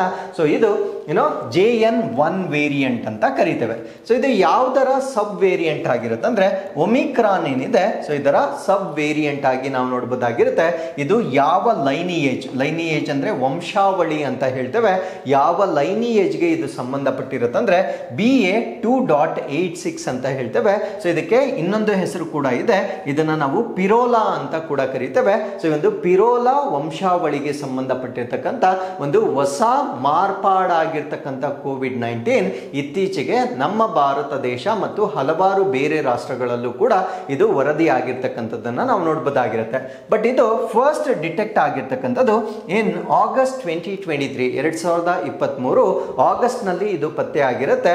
As developed additional mutations that enhance its transmissibility and immune evasion. ಅಂದ್ರೆ ಮುಂಚೆ ಏನು ಆ ವೈರಸ್ ಇತ್ತು ಇದು ಸಾಕಷ್ಟು ಮಾರ್ಪಾಡುಗಳನ್ನ ಮಾಡ್ಕೊಂಡಿರುತ್ತೆ, ಅದನ್ನೇ ನಾವೇನಂತ ಹೇಳ್ತೀವಿ ಅಂದ್ರೆ ಮ್ಯೂಟೇಷನ್ ಅಂತ ಹೇಳ್ತೇವೆ. ಸೊ ಈ ಒಂದು ಮಾರ್ಪಾಡುಗಳನ್ನ ಯಾವ ಕಾರಣಕ್ಕಾಗಿ ಮಾಡ್ಕೊಂಡಿದೆ ಅಂದ್ರೆ ಸೊ ನಮ್ಮ ದೇಹದ ಇಮ್ಯುನಿಟಿ ಅಥವಾ ರೋಗ ನಿರೋಧಕ ಶಕ್ತಿ ಏನಿದೆ ಸೊ ಅದಕ್ಕೆ ತಡೆದುಕೊಳ್ಳಬಹುದಾಗಿರ್ತಕ್ಕಂಥ ಮಾರ್ಪಾಡುಗಳನ್ನ ಮಾಡಿಕೊಂಡಿರುತ್ತೆ. ಸೊ ಇದರಿಂದ ಈ ಒಂದು ವೇರಿಯಂಟ್ ಏನಿದೆ ಸೊ ಇದು ನಮ್ಮ ಇಮ್ಯುನಿಟಿಯನ್ನ ಅಥವಾ ಕಾಂಪ್ರಮೈಸ್ಡ್ ಇಮ್ಯುನಿಟಿ ಯಾರಿಗಿರುತ್ತೆ ಸೊ ಅವರಲ್ಲಿ ಹೆಚ್ಚಾಗಿ ಪರಿಣಾಮ ಬೀರಬಹುದಾಗಿರ್ತಕ್ಕಂಥ ಒಂದು ವೈರಸ್ ಆಗಿರುತ್ತೆ. ಸೊ ಇದು JN1 ಏನಿದೆ it carries a distinct mutation that may improve its ability to bind to human cells and evade immunity. ಅಂದ್ರೆ ಇದು ಆಗಿರ್ತಕ್ಕಂಥ ಒಂದು ಮ್ಯೂಟೇಷನ್ ಏನಿದೆ ಅಥವಾ ಅದನ್ನ ಉತ್ಪರಿವರ್ತನೆ ಅಂತ ಹೇಳ್ತೇವೆ. ಅಂದ್ರೆ ಅದರ ನ್ಯೂಕ್ಲಿಯೋಟೈಡ್ಸ್ ಏನಿರುತ್ತೆ ಅಥವಾ ನೈಟ್ರೋಜನ್ ಬೇಸಸ್ ಏನಿರುತ್ತೆ ಸೊ ATGC ಅಂತ ಇರುತ್ತೆ, ATGC ಅಂತ ಇರುತ್ತೆ ಅಥವಾ ಅದು AUGC ಅಂತ ಇರುತ್ತೆ. DNA ವೈರಸ್ ಆಗಿದ್ರೆ ATGC ಅಂತ ಇರುತ್ತೆ, RNA ವೈರಸ್ ಆಗಿದ್ರೆ AUGC ಅಂತ ಇರುತ್ತೆ. ಸೊ ಇದರ ಸೀಕ್ವೆನ್ಸ್ ಅಲ್ಲಿ ಬದಲಾವಣೆಗಳನ್ನ ಮಾಡಿಕೊಳ್ಳುತ್ತೆ. ಸೊ ಈ ಸೀಕ್ವೆನ್ಸ್ ಅಲ್ಲಿ ಬದಲಾವಣೆಗಳನ್ನ ಮಾಡಿಕೊಳ್ಳುವ ಮುಖಾಂತರ ಮಾನವ ಜೀವಕೋಶಕ್ಕೆ ಅಂಟಿಕೊಳ್ಳುವ ಒಂದು ಹೆಚ್ಚಿನ ಸಾಮರ್ಥ್ಯವನ್ನ ಅದು ಪಡೆದಿರುತ್ತೆ. ಯಾಕಂದ್ರೆ ಯಾವುದೇ ಒಂದು ವೈರಸ್ ಆಗಿರ್ಬೋದು ಅದು ಸೆಲ್ಫ್ ರೆಪ್ಲಿಕೇಟಿಂಗ್ ಪ್ರಾಪರ್ಟೀಸ್ ಅನ್ನ ಹೊಂದಿರೋದಿಲ್ಲ. ಅಂದ್ರೆ ಒಂದು ವೈರಸ್ ಏನಿದೆ ಅದು ಸ್ವಂತವಾಗಿ ವಿಭಜನೆ ಹೊಂದತಕ್ಕಂಥ ಒಂದು ಸಾಮರ್ಥ್ಯವನ್ನ ಹೊಂದಿರೋದಿಲ್ಲ. ಆ ಒಂದು ಕಾರಣದಿಂದ ವೈರಸ್ ಅನ್ನ ದೇಹದ ಹೊರಗಡೆ ಇದ್ದಾಗ ನಾನ್ ಲಿವಿಂಗ್ ಅಂತ ಕರಿತೇವೆ, ನಿರ್ಜೀವ ಅಂತ ಕರಿತೇವೆ. ಸೊ ಯಾವಾಗ ಅದು ನಮ್ಮ ದೇಹದ ಒಳಗಡೆ ಹೋಗುತ್ತೆ ಸೊ ಅದನ್ನ ಲಿವಿಂಗ್ ಅಂತ ಕರಿತೇವೆ. ಸೊ ಇದು ಯಾವಾಗ ನಮ್ಮ ದೇಹದ ಒಳಗಡೆ ಹೋಗುತ್ತೆ ನಮ್ಮ ಜೀವಕೋಶದ ಒಳಗಡೆ ಎಂಟರ್ ಆಗಿ ಸೊ ಅದು ತನ್ನ ವಿಭಜನೆಯನ್ನ ಪ್ರಾರಂಭ ಮಾಡಿಕೊಳ್ಳುತ್ತೆ. ಸೊ ಈಗ ಈ ಒಂದು ಮ್ಯೂಟೇಷನ್ ಏನಾಗಿದೆ ಸೊ ಇದು ನಮ್ಮ ಜೀವಕೋಶಕ್ಕೆ ಅಂಟಿಕೊಳ್ತಕ್ಕಂಥ ಒಂದು ಸಾಮರ್ಥ್ಯವನ್ನ ಹೆಚ್ಚು ಮಾಡಿಕೊಂಡಿರುತ್ತೆ. ಸೊ ಅದರ ಜೊತೆಗೆ ನಮ್ಮ ದೇಹದ ರೋಗ ನಿರೋಧಕ ಶಕ್ತಿಯನ್ನ ಅದು ಪ್ರತಿರೋಧ ಮಾಡ್ತಕ್ಕಂಥ ಒಂದು ಸಾಮರ್ಥ್ಯವನ್ನ ಈ ಮ್ಯೂಟೇಷನ್ ಮುಖಾಂತರ ಅದು ಡೆವಲಪ್ಮೆಂಟ್ ಅನ್ನ ಮಾಡ್ಕೊಂಡಿರುತ್ತೆ. ಸೊ ಇದು while not necessarily more severe, JN1 spreads more effectively than previous Omicron variant. So this is most important point. So ಇದು ಅಗತ್ಯವಾಗಿ ಹೆಚ್ಚು ತೀವ್ರವಾಗಿಲ್ಲದಿದ್ದರು ಅಂದ್ರೆ ಇದು ನಾವು ಏನು ಇವಾಗ ಇಮ್ಯಾಜಿನ್ ಮಾಡ್ಕೊಳ್ತಾ ಇದ್ದೇವೆ ಅಥವಾ ಮೀಡಿಯಾದಲ್ಲಿ ಏನು ಕ್ಲೈಮ್ ಮಾಡ್ತಾ ಇದ್ದಾರೆ ಸೊ ಅಷ್ಟು ತೀವ್ರವಾಗಿಲ್ಲದಿದ್ದರೂ ಕೂಡ ಮುಂಚೆ ಏನು ಒಮಿಕ್ರಾನ್ ಬಂದಿತ್ತು ಅದಕ್ಕಿಂತ ಸ್ವಲ್ಪ ಹೆಚ್ಚಿನ ಪರಿಣಾಮಕಾರಿಯಾಗಿ ಹರಡುತ್ತಾ ಇರತಕ್ಕಂಥದ್ದನ್ನ ನಾವು ನೋಡಬಹುದಾಗಿರುತ್ತೆ. ಸೊ ಇದು ಇಂಡಿಯಾ, US, UK, ಸಿಂಗಪೂರ್ ಮತ್ತೆ ಹಾಂಗ್ಕಾಂಗ್ ನಲ್ಲಿ ಇದು ಕಂಡು ಬಂದಿರತಕ್ಕಂಥದ್ದನ್ನ ನಾವು ಇಲ್ಲಿ ಗಮನಿಸಬಹುದಾಗಿರುತ್ತೆ. ಸೊ WHO ಏನ್ ಹೇಳುತ್ತೆ, this is most important. So most of the media ಇದನ್ನು ಹೇಳೋದಿಲ್ಲ. ಸೊ WHO ಇದರ ಬಗ್ಗೆ ಏನು ಒಪಿನಿಯನ್ ಹೇಳುತ್ತೆ ಅಂದ್ರೆ WHO as designated JN1 as variant of interest ಅಂತ ಹೇಳ್ತಾರೆ. ಅಂದ್ರೆ ಇದನ್ನು ನಾವು ಆಸಕ್ತಿಯ ರೂಪಾಂತರ ಅಂತ ಹೇಳ್ತೇವೆ.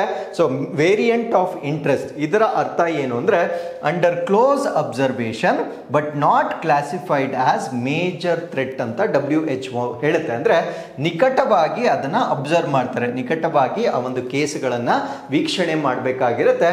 ಬಟ್ ಯಾವುದೇ ಪ್ರಮುಖ ಬೆದರಿಕೆ ಎಂದು WHO ಇದನ್ನ ವರ್ಗೀಕರಣ ಮಾಡಲಾಗಿಲ್ಲ. ಸೊ WHO ಈ ಒಂದು ವೇರಿಯಂಟ್ ಅನ್ನ ಆಸಕ್ತಿಯ ರೂಪಾಂತರ ಅಥವಾ ವೇರಿಯಂಟ್ ಆಫ್ ಇಂಟ್ರೆಸ್ಟ್ ಅಂತ ಲೇಬಲ್ ಮಾಡಿರ್ತಕ್ಕಂಥದ್ದು ನಿಮಗೆ ಗೊತ್ತಿರಬೇಕಾಗಿರುತ್ತೆ. ಆಬ್ವಿಯಸ್ಲಿ ಇದರ ರೋಗ ಲಕ್ಷಣಗಳು ನಮಗೆ ಗೊತ್ತಿರಬೇಕು.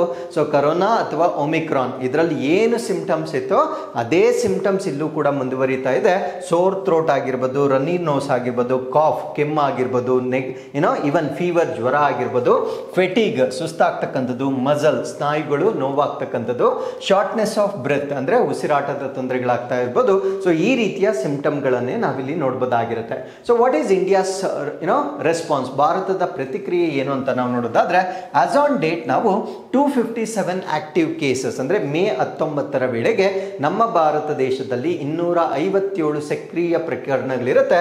ಸೊ ಹೆಚ್ಚಾಗಿ ನಾವು ಕೇರಳ, ಮಹಾರಾಷ್ಟ್ರ ಮತ್ತು ತಮಿಳುನಾಡಿನಲ್ಲಿ ಸ್ವಲ್ಪ ಹೆಚ್ಚಾಗಿ ಈ ಒಂದು ಕಾಯಿಲೆಗಳು ರಿಪೋರ್ಟ್ ಆಗ್ತಾ ಇರ್ತಕ್ಕಂಥದ್ದನ್ನ ನಾವು ನೋಡಬಹುದಾಗಿರುತ್ತೆ. ಸೊ ಸರ್ವಿಲೆನ್ಸ್ ಮೆಷರ್ಸ್ ಅನ್ನ ಇಂಟೆನ್ಸಿಫೈ ಮಾಡಿರ್ತಾರೆ, ಅಂದ್ರೆ ಕಣ್ಗಾವಲು ಕ್ರಮಗಳನ್ನ, ಅಂದ್ರೆ ಟೆಸ್ಟಿಂಗ್ ಜಾಸ್ತಿ ಮಾಡ್ತಕ್ಕಂಥದ್ದು, ಟ್ರಾವೆಲರ್ಸ್ ಅನ್ನ ಸ್ವಲ್ಪ ಸರ್ವಿಲೆನ್ಸ್ ಮಾಡ್ತಕ್ಕಂಥದ್ದು. ಸೊ ಈ ರೀತಿಯ ಒಂದು ಪ್ರಯತ್ನಗಳನ್ನ ಮಾಡಲಾಗುತ್ತೆ. ಅದ್ರ ಜೊತೆಗೆ there is a vaccine. So ಇದಕ್ಕೆ ಸಂಬಂಧಪಟ್ಟಂತೆ ಒಂದು ವ್ಯಾಕ್ಸಿನ್ ಆಲ್ರೆಡಿ ಡೆವಲಪ್ ಆಗಿದೆ. ಆ ವ್ಯಾಕ್ಸಿನ್ ಅನ್ನ ನಾವೇನಂತ ಕರಿತೀವಿ ಅಂದ್ರೆ ಜೆಮ್ಕೋ ವ್ಯಾಕ್ 19 ಅಂತ ಹೇಳ್ತೇವೆ. ಸೊ ಇದನ್ನ ಡೆವಲಪ್ ಮಾಡಿರ್ತಕ್ಕಂಥವ್ರು ಜೆನೆವೋ ಬಯೋಫಾರ್ಮಸ್ಯೂಟಿಕಲ್ ಈ ಒಂದು ಕಂಪನಿ ಅಂದ್ರೆ ಜೆನೆವೋ ಬಯೋಫಾರ್ಮಸ್ಯೂಟಿಕಲ್ಸ್ ವತಿಯಿಂದ ಒಂದು ಒಮಿಕ್ರಾನ್ಗೆ ನಿರ್ದಿಷ್ಟವಾಗಿರ್ತಕ್ಕಂಥ ಜೆಮ್ಕೋ ವ್ಯಾಕ್ 19 ಅನ್ನ ಈಗಾಗಲೇ ಸಿದ್ಧಪಡಿಸಲಾಗಿರುತ್ತೆ. ಸಪೋಸ್ ಏನಾದರೂ ಇದೇ ರೀತಿಯ ಕೇಸುಗಳು ಜಾಸ್ತಿ ಆದರೆ ಸೊ ಈ ಒಂದು ವ್ಯಾಕ್ಸಿನ್ ಅನ್ನ ಅಧಿಕೃತವಾಗಿ ಎಲ್ಲರಿಗೂ ನೀಡಬಹುದಾಗಿರುತ್ತೆ. ಸೊ ಆ ಒಂದು ಕಾರಣದಿಂದ ವ್ಯಾಕ್ಸಿನ್ ಆಲ್ರೆಡಿ ಡೆವಲಪ್ ಆಗಿರುವ ಕಾರಣದಿಂದ ಮತ್ತೆ WHO ಹೇಳುವ ಪ್ರಕಾರ ಸೊ ಅಷ್ಟೇನು ಗಂಭೀರವಾಗಿರ್ತಕ್ಕಂಥ ಸಮಸ್ಯೆ ಆಗದೇ ಇರುವ ಕಾರಣದಿಂದ ಸೊ ಹೆಚ್ಚಾಗಿ ವರಿ ಮಾಡ್ತಕ್ಕಂಥ ಅವಶ್ಯಕತೆ ಇಲ್ಲ. ಬಟ್ ಅವಶ್ಯಕವಾಗಿರ್ತಕ್ಕಂಥ ಮುನ್ನೆಚ್ಚರಿಕೆ ಕ್ರಮಗಳನ್ನ ನಾವು ಪಾಲಿಸಬೇಕಾಗಿರ್ತಕ್ಕಂಥದ್ದು ಕಡ್ಡಾಯವಾಗಿರುತ್ತೆ. So with this let's get into question number 6. Olive ridley ಆಮೆಗಳನ್ನ ರಕ್ಷಿಸುವ ಗುರಿಯನ್ನು ಹೊಂದಿರುವ ಭಾರತೀಯ ಕರಾವಳಿ ರಕ್ಷಣಾ ಪಡೆ ಕಾರ್ಯಾಚರಣೆಯ ಹೆಸರೇನು? So what is the name of the Indian coast guard operation aimed at protecting olive ridley turtle? So ನಾನು ಮಾತಾಡ್ತಾ ಇರ್ತಕ್ಕಂಥದ್ದು ಒಂದು ಆಮೆ, ಅದನ್ನ ನಾವು ಆಲಿವ್ ರಿಡ್ಲಿ ಟರ್ಟಲ್ ಅಂತ ಹೇಳ್ತೇವೆ. ಸೊ ಈ ಒಂದು ಆಮೆಗಳಲ್ಲಿಯೇ ತುಂಬಾ ಚಿಕ್ಕದಾಗಿರ್ತಕ್ಕಂಥ ಒಂದು ಆಮೆ ಆಗಿರುತ್ತೆ. ಸೊ ಈ ಒಂದು ಆಮೆಗೆ ಪ್ರತಿ ವರ್ಷ ಬ್ರೀಡಿಂಗ್ ಸೀಸನ್ ಬರುತ್ತೆ. ಸೊ ಅದನ್ನ ನಾವು ಮೊಟ್ಟೆ ಇಡುವ ಒಂದು ಋತುಮಾನ ಅಂತ ಹೇಳ್ತೇವೆ. ಸೊ ಈ ಸಮಯದಲ್ಲಿ ಇವು ಈ ನದಿ ಏನಿರುತ್ತೆ ಇದರ ಶೋರ್ ಅಥವಾ ತೀರ ಪ್ರದೇಶದಲ್ಲಿ ಮೊಟ್ಟೆಗಳನ್ನ ಇಡುತ್ತೆ.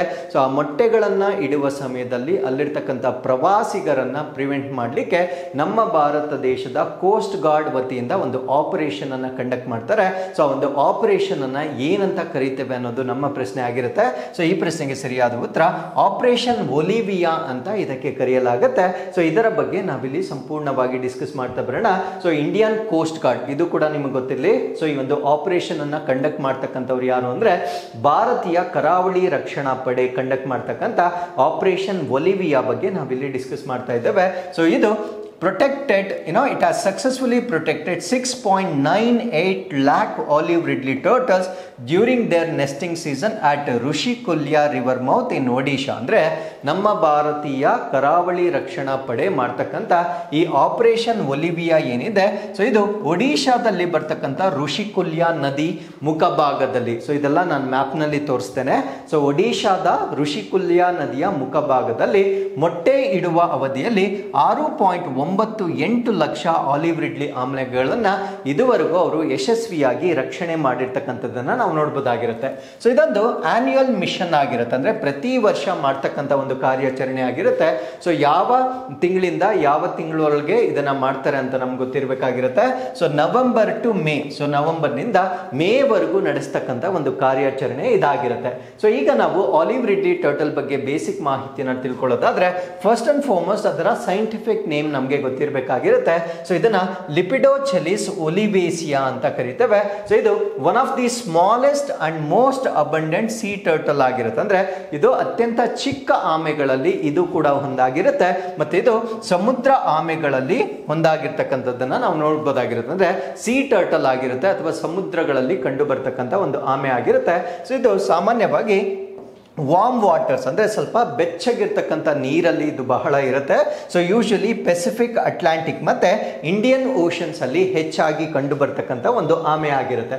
ಸೊ ಇದನ್ನ IUCN ನ ಪ್ರಕಾರ ವಲ್ನರಬಲ್ ಅಥವಾ ದುರ್ಬಲ ಎಂದು ಕ್ಯಾಟಗರೈಸ್ ಮಾಡಿರ್ತಕ್ಕಂಥದ್ದನ್ನ ನಾವು ನೋಡಬಹುದಾಗಿರುತ್ತೆ. ಸೊ ಕಾರಣ ಏನಂದ್ರೆ ಸೊ ಇತ್ತೀಚೆಗೆ ಅದರ ಆವಾಸ ಸ್ಥಾನದ ನಷ್ಟ, ಹ್ಯಾಬಿಟ್ಯಾಟ್ ಡಿಸ್ಟ್ರಾಕ್ಷನ್ ಅಂತ ಹೇಳ್ತೇವೆ, ಆಕ್ಸಿಡೆಂಟಲ್ ಎಂಟ್ಯಾಂಗಲ್ಮೆಂಟ್ ಇನ್ ಫಿಶಿಂಗ್ ನೆಟ್ಸ್ ಅಂದ್ರೆ ಮೀನುಗಾರಿಕೆ ಮಾಡುವಾಗ ಆ ಬಲೆಯಲ್ಲಿ ಈ ಆಮೆಗಳು ಕೂಡ ಸಿಕ್ಕಾಕೊಂಡು ಸಾವಾಗ್ತಾ ಇರ್ತಕ್ಕಂಥದ್ದು ಇದರ ಸಂಖ್ಯೆ ಕಡಿಮೆ ಆಗಲಿಕ್ಕೆ ಕಾರಣವಾಗಿರುತ್ತೆ. ಸೊ ಅದ್ರ ಜೊತೆಗೆ ಇಲ್ಲೀಗಲ್ ಪೋಚಿಂಗ್ ಅಂದ್ರೆ ಕಾನೂನು ಬಾಹಿರವಾಗಿ ಇದನ್ನ ಬೇಟೆಯಾಡ್ತಕ್ಕಂಥದ್ದು ಕೂಡ ಅಥವಾ ಕಳ್ಳ ಸಾಗಾಣಿಕೆ ಮಾಡ್ತಕ್ಕಂಥದ್ದು ಕೂಡ ಸೊ ಇದರ ಸಂಖ್ಯೆ ಕಡಿಮೆ ಆಗಲಿಕ್ಕೆ ಕಾರಣವಾಗಿರುತ್ತೆ.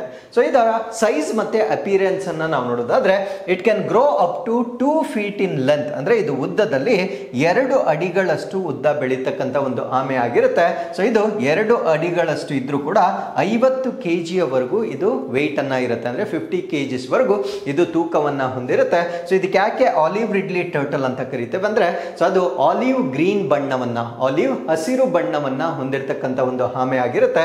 ಸೊ ಇದು ಹಾರ್ಟ್ ಶೇಪ್ ಅಲ್ಲಿ ಇರುತ್ತೆ, ಅಂದ್ರೆ ಹೃದಯದ ಆಕಾರದ ಆ ಕಪ್ಪೆ ಚಿಪ್ಪು ಏನಿರುತ್ತೆ ಅದು ಹಾರ್ಟ್ ಶೇಪ್ ಅಥವಾ ಹೃದಯದ ಆಕಾರದಲ್ಲಿರ್ತಕ್ಕಂಥ ಒಂದು ಕಪ್ಪೆ ಚಿಪ್ ಅನ್ನ ಹೊಂದಿರತಕ್ಕಂಥದ್ದನ್ನ ನಾವು ನೋಡ್ಬೋದಾಗಿರುತ್ತೆ. ಸೊ ಇದು ಮಾಸ್ ನೆಸ್ಟಿಂಗ್ ಮಾಡುತ್ತೆ. ಮಾಸ್ ನೆಸ್ಟಿಂಗ್ ಅಂದ್ರೆ ಸಾಮೂಹಿಕವಾಗಿ ಎಲ್ಲಾ ಆಮೆಗಳು ಒಂದು ಪರ್ಟಿಕ್ಯುಲರ್ ಸೀಸನ್ ಅಲ್ಲಿ ಮೊಟ್ಟೆ ಇಡ್ಲಿಕ್ಕೆ ಸ್ಟಾರ್ಟ್ ಮಾಡುತ್ತೆ. ಆ ಒಂದು ಮಾಸ್ ನೆಸ್ಟಿಂಗ್ ಗೆ ಒಂದು ಟೆಕ್ನಿಕಲ್ ವರ್ಡ್ ಇದೆ. ಸೊ ಅದನ್ನ ನಾವು ಅರಿಬಾಡ ಅಂತ ಹೇಳ್ತೇವೆ. ಸೊ ಅರಿಬಾಡ ಅಂತಕ್ಕಂಥದ್ದು ಈ ಆಲಿವ್ ರಿಡ್ಲಿ ಟರ್ಟಲ್ಗಳು ಏನೋ ಒಂದು ಸಾಮೂಹಿಕವಾಗಿ ಮೊಟ್ಟೆ ಇಡ್ತಕ್ಕಂಥ ಒಂದು ಪ್ರಕ್ರಿಯೆಯನ್ನ ನಾವೇನಂತ ಕರಿತೀವಿ ಅಂದ್ರೆ ಅರಿಬಾಡ ಅಂತ ಹೇಳ್ತೇವೆ.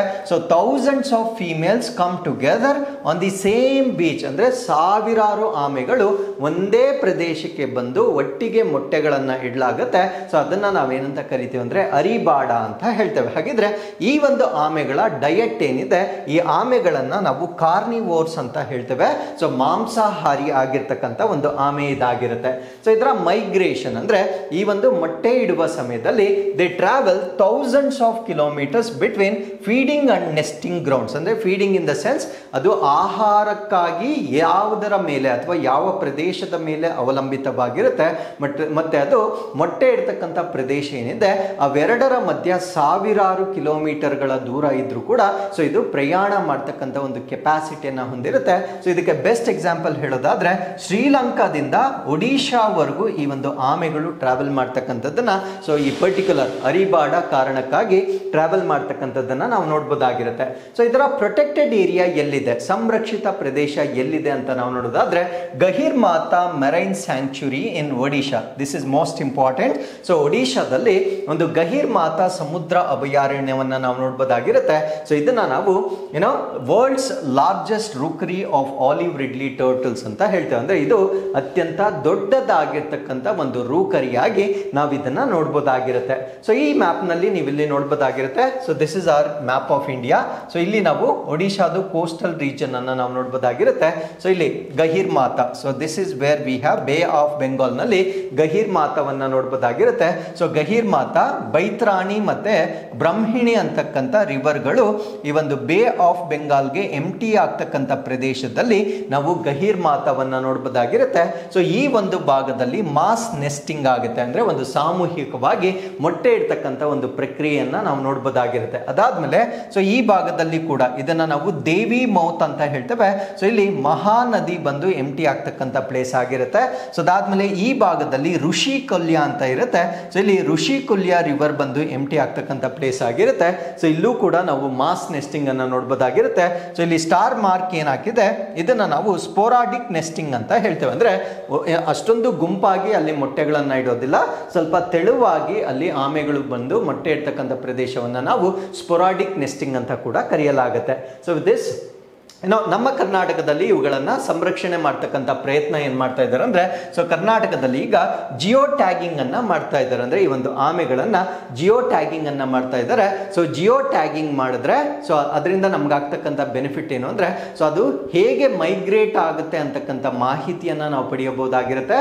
ಸೊ ಅದು ನೆಸ್ಟಿಂಗ್ ಪ್ಯಾಟರ್ನ್ಸ್ ಹೇಗಿರುತ್ತೆ ಅನ್ನೋದನ್ನ ನಾವು ಅರ್ಥ ಮಾಡಿಕೊಳ್ಳುವ ಮುಖಾಂತರ ಸೊ ಅದಕ್ಕೆ ಬೇಕಾಗಿರ್ತಕ್ಕಂಥ ಪ್ರೊಟೆಕ್ಷನ್ ಅನ್ನ ನಾವು ನೀಡಬಹುದಾಗಿರುತ್ತೆ. ಸೊ ಈ ಒಂದು ಕಾರಣಕ್ಕಾಗಿ ನಮ್ಮ ಕರ್ನಾಟಕ ವತಿಯಿಂದ ಕೂಡ ಸೊ ಈ ಆಮೆಗಳಿಗೆ ಸಂಬಂಧಪಟ್ಟಂತೆ ಜಿಯೋ ಟ್ಯಾಗಿಂಗ್ ಅನ್ನ ಮಾಡಲಾಗಿರುತ್ತೆ.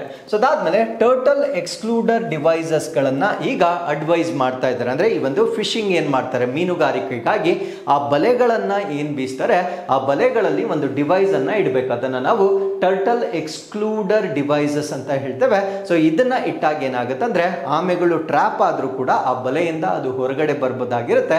ಬಟ್ ಇದನ್ನ ಇನ್ನೂ ಹೆಚ್ಚಾಗಿ ಬಳಕೆ ಮಾಡಲಾಗ್ತಾ ಇಲ್ಲ. ಬಟ್ ಇದನ್ನ ಎಕ್ಸ್ಕ್ಲೂಸಿವ್ ಆಗಿ ಅಥವಾ ಎಕ್ಸ್ಟೆನ್ಸಿವ್ ಆಗಿ ಪ್ರಮೋಟ್ ಮಾಡ್ತಾ ಇರ್ತಕ್ಕಂಥದ್ದು ಕೂಡ ಒಂದು ಸುದ್ದಿ ಆಗಿರುತ್ತೆ. So with this let's get into question number 7.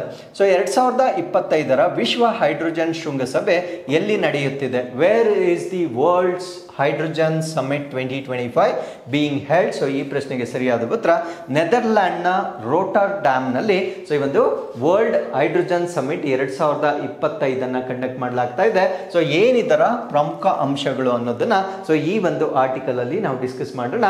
So ಇದನ್ನ ನಾವು ಹೈಡ್ರೋಜನ್ಗೆ ಸಂಬಂಧಪಟ್ಟಂತೆ ಲಾರ್ಜೆಸ್ಟ್ ಗ್ಲೋಬಲ್ ಇವೆಂಟ್ ಅಂತ ಹೇಳ್ತೇವೆ. ಅಂದ್ರೆ ವಿಶ್ವದ ಅತಿ ದೊಡ್ಡದಾಗಿರ್ತಕ್ಕಂಥ ಒಂದು ಇವೆಂಟ್ ಆಗಿರುತ್ತೆ. ಸೊ ಇಲ್ಲಿ 15,000 ಇಂಡಸ್ಟ್ರಿ ಎಕ್ಸ್ಪರ್ಟ್ಗಳು, 7,000+ ಎಕ್ಸಿಬಿಟರ್ಸ್ ಮತ್ತೆ 400 ಸ್ಪೀಕರ್ಸ್ ಪಾರ್ಟಿಸಿಪೇಟ್ ಮಾಡ್ತಕ್ಕಂಥ ಒಂದು ಬೃಹತ್ ಆಗಿರ್ತಕ್ಕಂಥ ಇವೆಂಟ್ ಆಗಿರುತ್ತೆ. ಸೊ ನಮ್ಮ ಭಾರತ ದೇಶಕ್ಕೆ ಸಂಬಂಧಪಟ್ಟಂತೆ ಮತ್ತೆ ಒಂದು ಹೈಡ್ರೋಜನ್ಗೆ ಸಂಬಂಧಪಟ್ಟಂತೆ ಕೆಲವೊಂದು ಅಪ್ಡೇಟ್ಸ್ಗಳನ್ನು ನಾವಿಲ್ಲಿ ಡಿಸ್ಕಸ್ ಮಾಡೋದಾದ್ರೆ, the ministry of new and renewable energy announce that Kandla, Paradip ಮತ್ತೆ Tuticorin ports will serve as green hydrogen hub supporting India's national green hydrogen mission. ಅಂದ್ರೆ ನಮ್ಮ ಭಾರತ ದೇಶದಲ್ಲಿ ಹಸಿರು ಜಲಜನಕವನ್ನ ಹೆಚ್ಚಾಗಿ ಉತ್ಪಾದನೆ ಮಾಡುವ ಒಂದು ಗುರಿಯನ್ನ ಇಟ್ಕೊಂಡು ಒಂದು ಮಿಷನ್ ಅನ್ನ ಸ್ಟಾರ್ಟ್ ಮಾಡಿರ್ತಾರೆ. ಆ ಒಂದು ಮಿಷನ್ ಅನ್ನು ನಾವು ಭಾರತೀಯ ರಾಷ್ಟ್ರೀಯ ಹಸಿರು ಹೈಡ್ರೋಜನ್ ಮಿಷನ್ ಅಂತ ಹೇಳ್ತೇವೆ. ಸೊ ಈ ಒಂದು ಮಿಷನ್ ನ ಬೆಂಬಲದೊಂದಿಗೆ ನಮ್ಮ ಭಾರತ ದೇಶದಲ್ಲಿರುವ ಕಾಂಡ್ಲಾ, ಪಾರಾದೀಪ್ ಮತ್ತು ಟ್ಯೂಟಿಕೋರಿನ್ ಬಂದರುಗಳೇನಿರ್ತವೆ ಸೊ ಇವುಗಳನ್ನ ಹಸಿರು ಜಲಜನಕ ಕೇಂದ್ರಗಳಾಗಿ ಕಾರ್ಯನಿರ್ವಹಿಸ್ತಕ್ಕಂಥ ನಿರ್ಧಾರವನ್ನ ನಮ್ಮ ಭಾರತ ದೇಶದ ಹೊಸ ಮತ್ತು ನವೀಕರಿಸಬಹುದಾಗಿರ್ತಕ್ಕಂಥ ಇಂಧನ ಸಚಿವಾಲಯ ಘೋಷಣೆ ಮಾಡಿರ್ತಕ್ಕಂಥದ್ದು ನಿಮಗೆ ಗೊತ್ತಿರಬೇಕಾಗಿರುತ್ತೆ. ಸೊ ಆ ಸೆಂಟರ್ಸ್ ಅನ್ನ ಕೇಳ್ತಾರೆ. ಸೊ ಯಾವ ಪ್ರದೇಶಗಳನ್ನ ಗ್ರೀನ್ ಹೈಡ್ರೋಜನ್ ಹಬ್ ಆಗಿ ನಮ್ಮ ಮಿನಿಸ್ಟ್ರಿ ಘೋಷಣೆ ಮಾಡುತ್ತೆ ಅಂತ ಕೇಳ್ಬೋದಾಗಿರುತ್ತೆ. ಆ ಪ್ರದೇಶಗಳು ನಿಮಗೆ ಗೊತ್ತಿರಬೇಕಾಗಿರುತ್ತೆ. ಸೊ ಹಾಗಿದ್ರೆ ವಾಟ್ ಆರ್ ದಿ ಚಾಲೆಂಜ್ ಮತ್ತೆ ಇನೋವೇಷನ್ಸ್ ಏನು ಅಂತ ನಾವು ನೋಡೋದಾದ್ರೆ, ಹೈ ಪ್ರೊಡಕ್ಷನ್ ಕಾಸ್ಟ್ ಅಂದ್ರೆ ಈ ಒಂದು ಹಸಿರು ಜಲಜನಕ ಅಥವಾ ಈ ಒಂದು ಜಲಜನಕವನ್ನ ಉತ್ಪಾದನೆ ಮಾಡ್ತಕ್ಕಂಥ ಹೆಚ್ಚಿನ ಉತ್ಪಾದನಾ ವೆಚ್ಚಗಳು, ಸ್ಟ್ಯಾಂಡರ್ಡೈಸೇಷನ್ ಇಶ್ಯೂಸ್ ಅಂದ್ರೆ ಅದಕ್ಕೆ ಪ್ರಾಮಾಣೀಕರಣ ಹೇಗೆ ಮಾಡಬೇಕು, which is the best hydrogen. So ಇದಕ್ಕೆ ಸಂಬಂಧಪಟ್ಟಂತೆ ಈಗಾಗಲೇ ಒಂದು ಸರ್ಟಿಫಿಕೇಶನ್ ಪ್ರೋಸೆಸ್ ಅನ್ನು ಕೂಡ ಕೇಂದ್ರ ಸರ್ಕಾರ ಪ್ರಾರಂಭ ಮಾಡಿದೆ. ಸೊ ಅದರಿಂದ ನಾವು ಪ್ರಾಬಬಲಿ ಈ ಒಂದು ಸ್ಟ್ಯಾಂಡರ್ಡೈಸೇಷನ್ ಇಶ್ಯೂ ಅನ್ನ ಸಾಲ್ವ್ ಮಾಡಬಹುದಾಗಿರುತ್ತೆ. And scaling challenges, scaling in the sense ಎಷ್ಟು ಪ್ರಮಾಣದಲ್ಲಿ ನಾವು ಇದನ್ನ ಉತ್ಪಾದನೆ ಮಾಡಬೇಕು. ಸೊ ಇವೆಲ್ಲ ಕೂಡ ಇನ್ನು ಆರಂಭಿಕ ಹಂತದಲ್ಲಿ ಇರುವ ಒಂದು ಸವಾಲುಗಳಾಗಿ ನಾವಿಲ್ಲಿ ಕನ್ಸಿಡರ್ ಮಾಡಬಹುದಾಗಿರುತ್ತೆ. ಸೊ ಇಲ್ಲಿಗೆ ಇವತ್ತಿನ ಎಲ್ಲ ಅಪ್ಡೇಟ್ಸ್ಗಳು ಕಂಪ್ಲೀಟ್ ಆಗಿರುತ್ತೆ. So with this we have come to inquest challenge number 872. You can just pause the video here. So this is question number 1 and this is question number 2. So ಪ್ರಶ್ನೆಯನ್ನು ಓದಿ comments ಅಲ್ಲಿ ನೀವು ಉತ್ತರವನ್ನು ತಿಳಿಸಬಹುದಾಗಿರುತ್ತೆ. ಸೊ ಮತ್ತೊಮ್ಮೆ ನಾಳಿನ ಅಪ್ಡೇಟ್ಸ್ನೊಂದಿಗೆ ನಾನು ನಿಮ್ಮನ್ನ ಭೇಟಿ ಆಗ್ತೇನೆ. ಸೊ ಅಲ್ಲಿವರೆಗೂ keep reading, take care of your selves and thank you very much for watching this.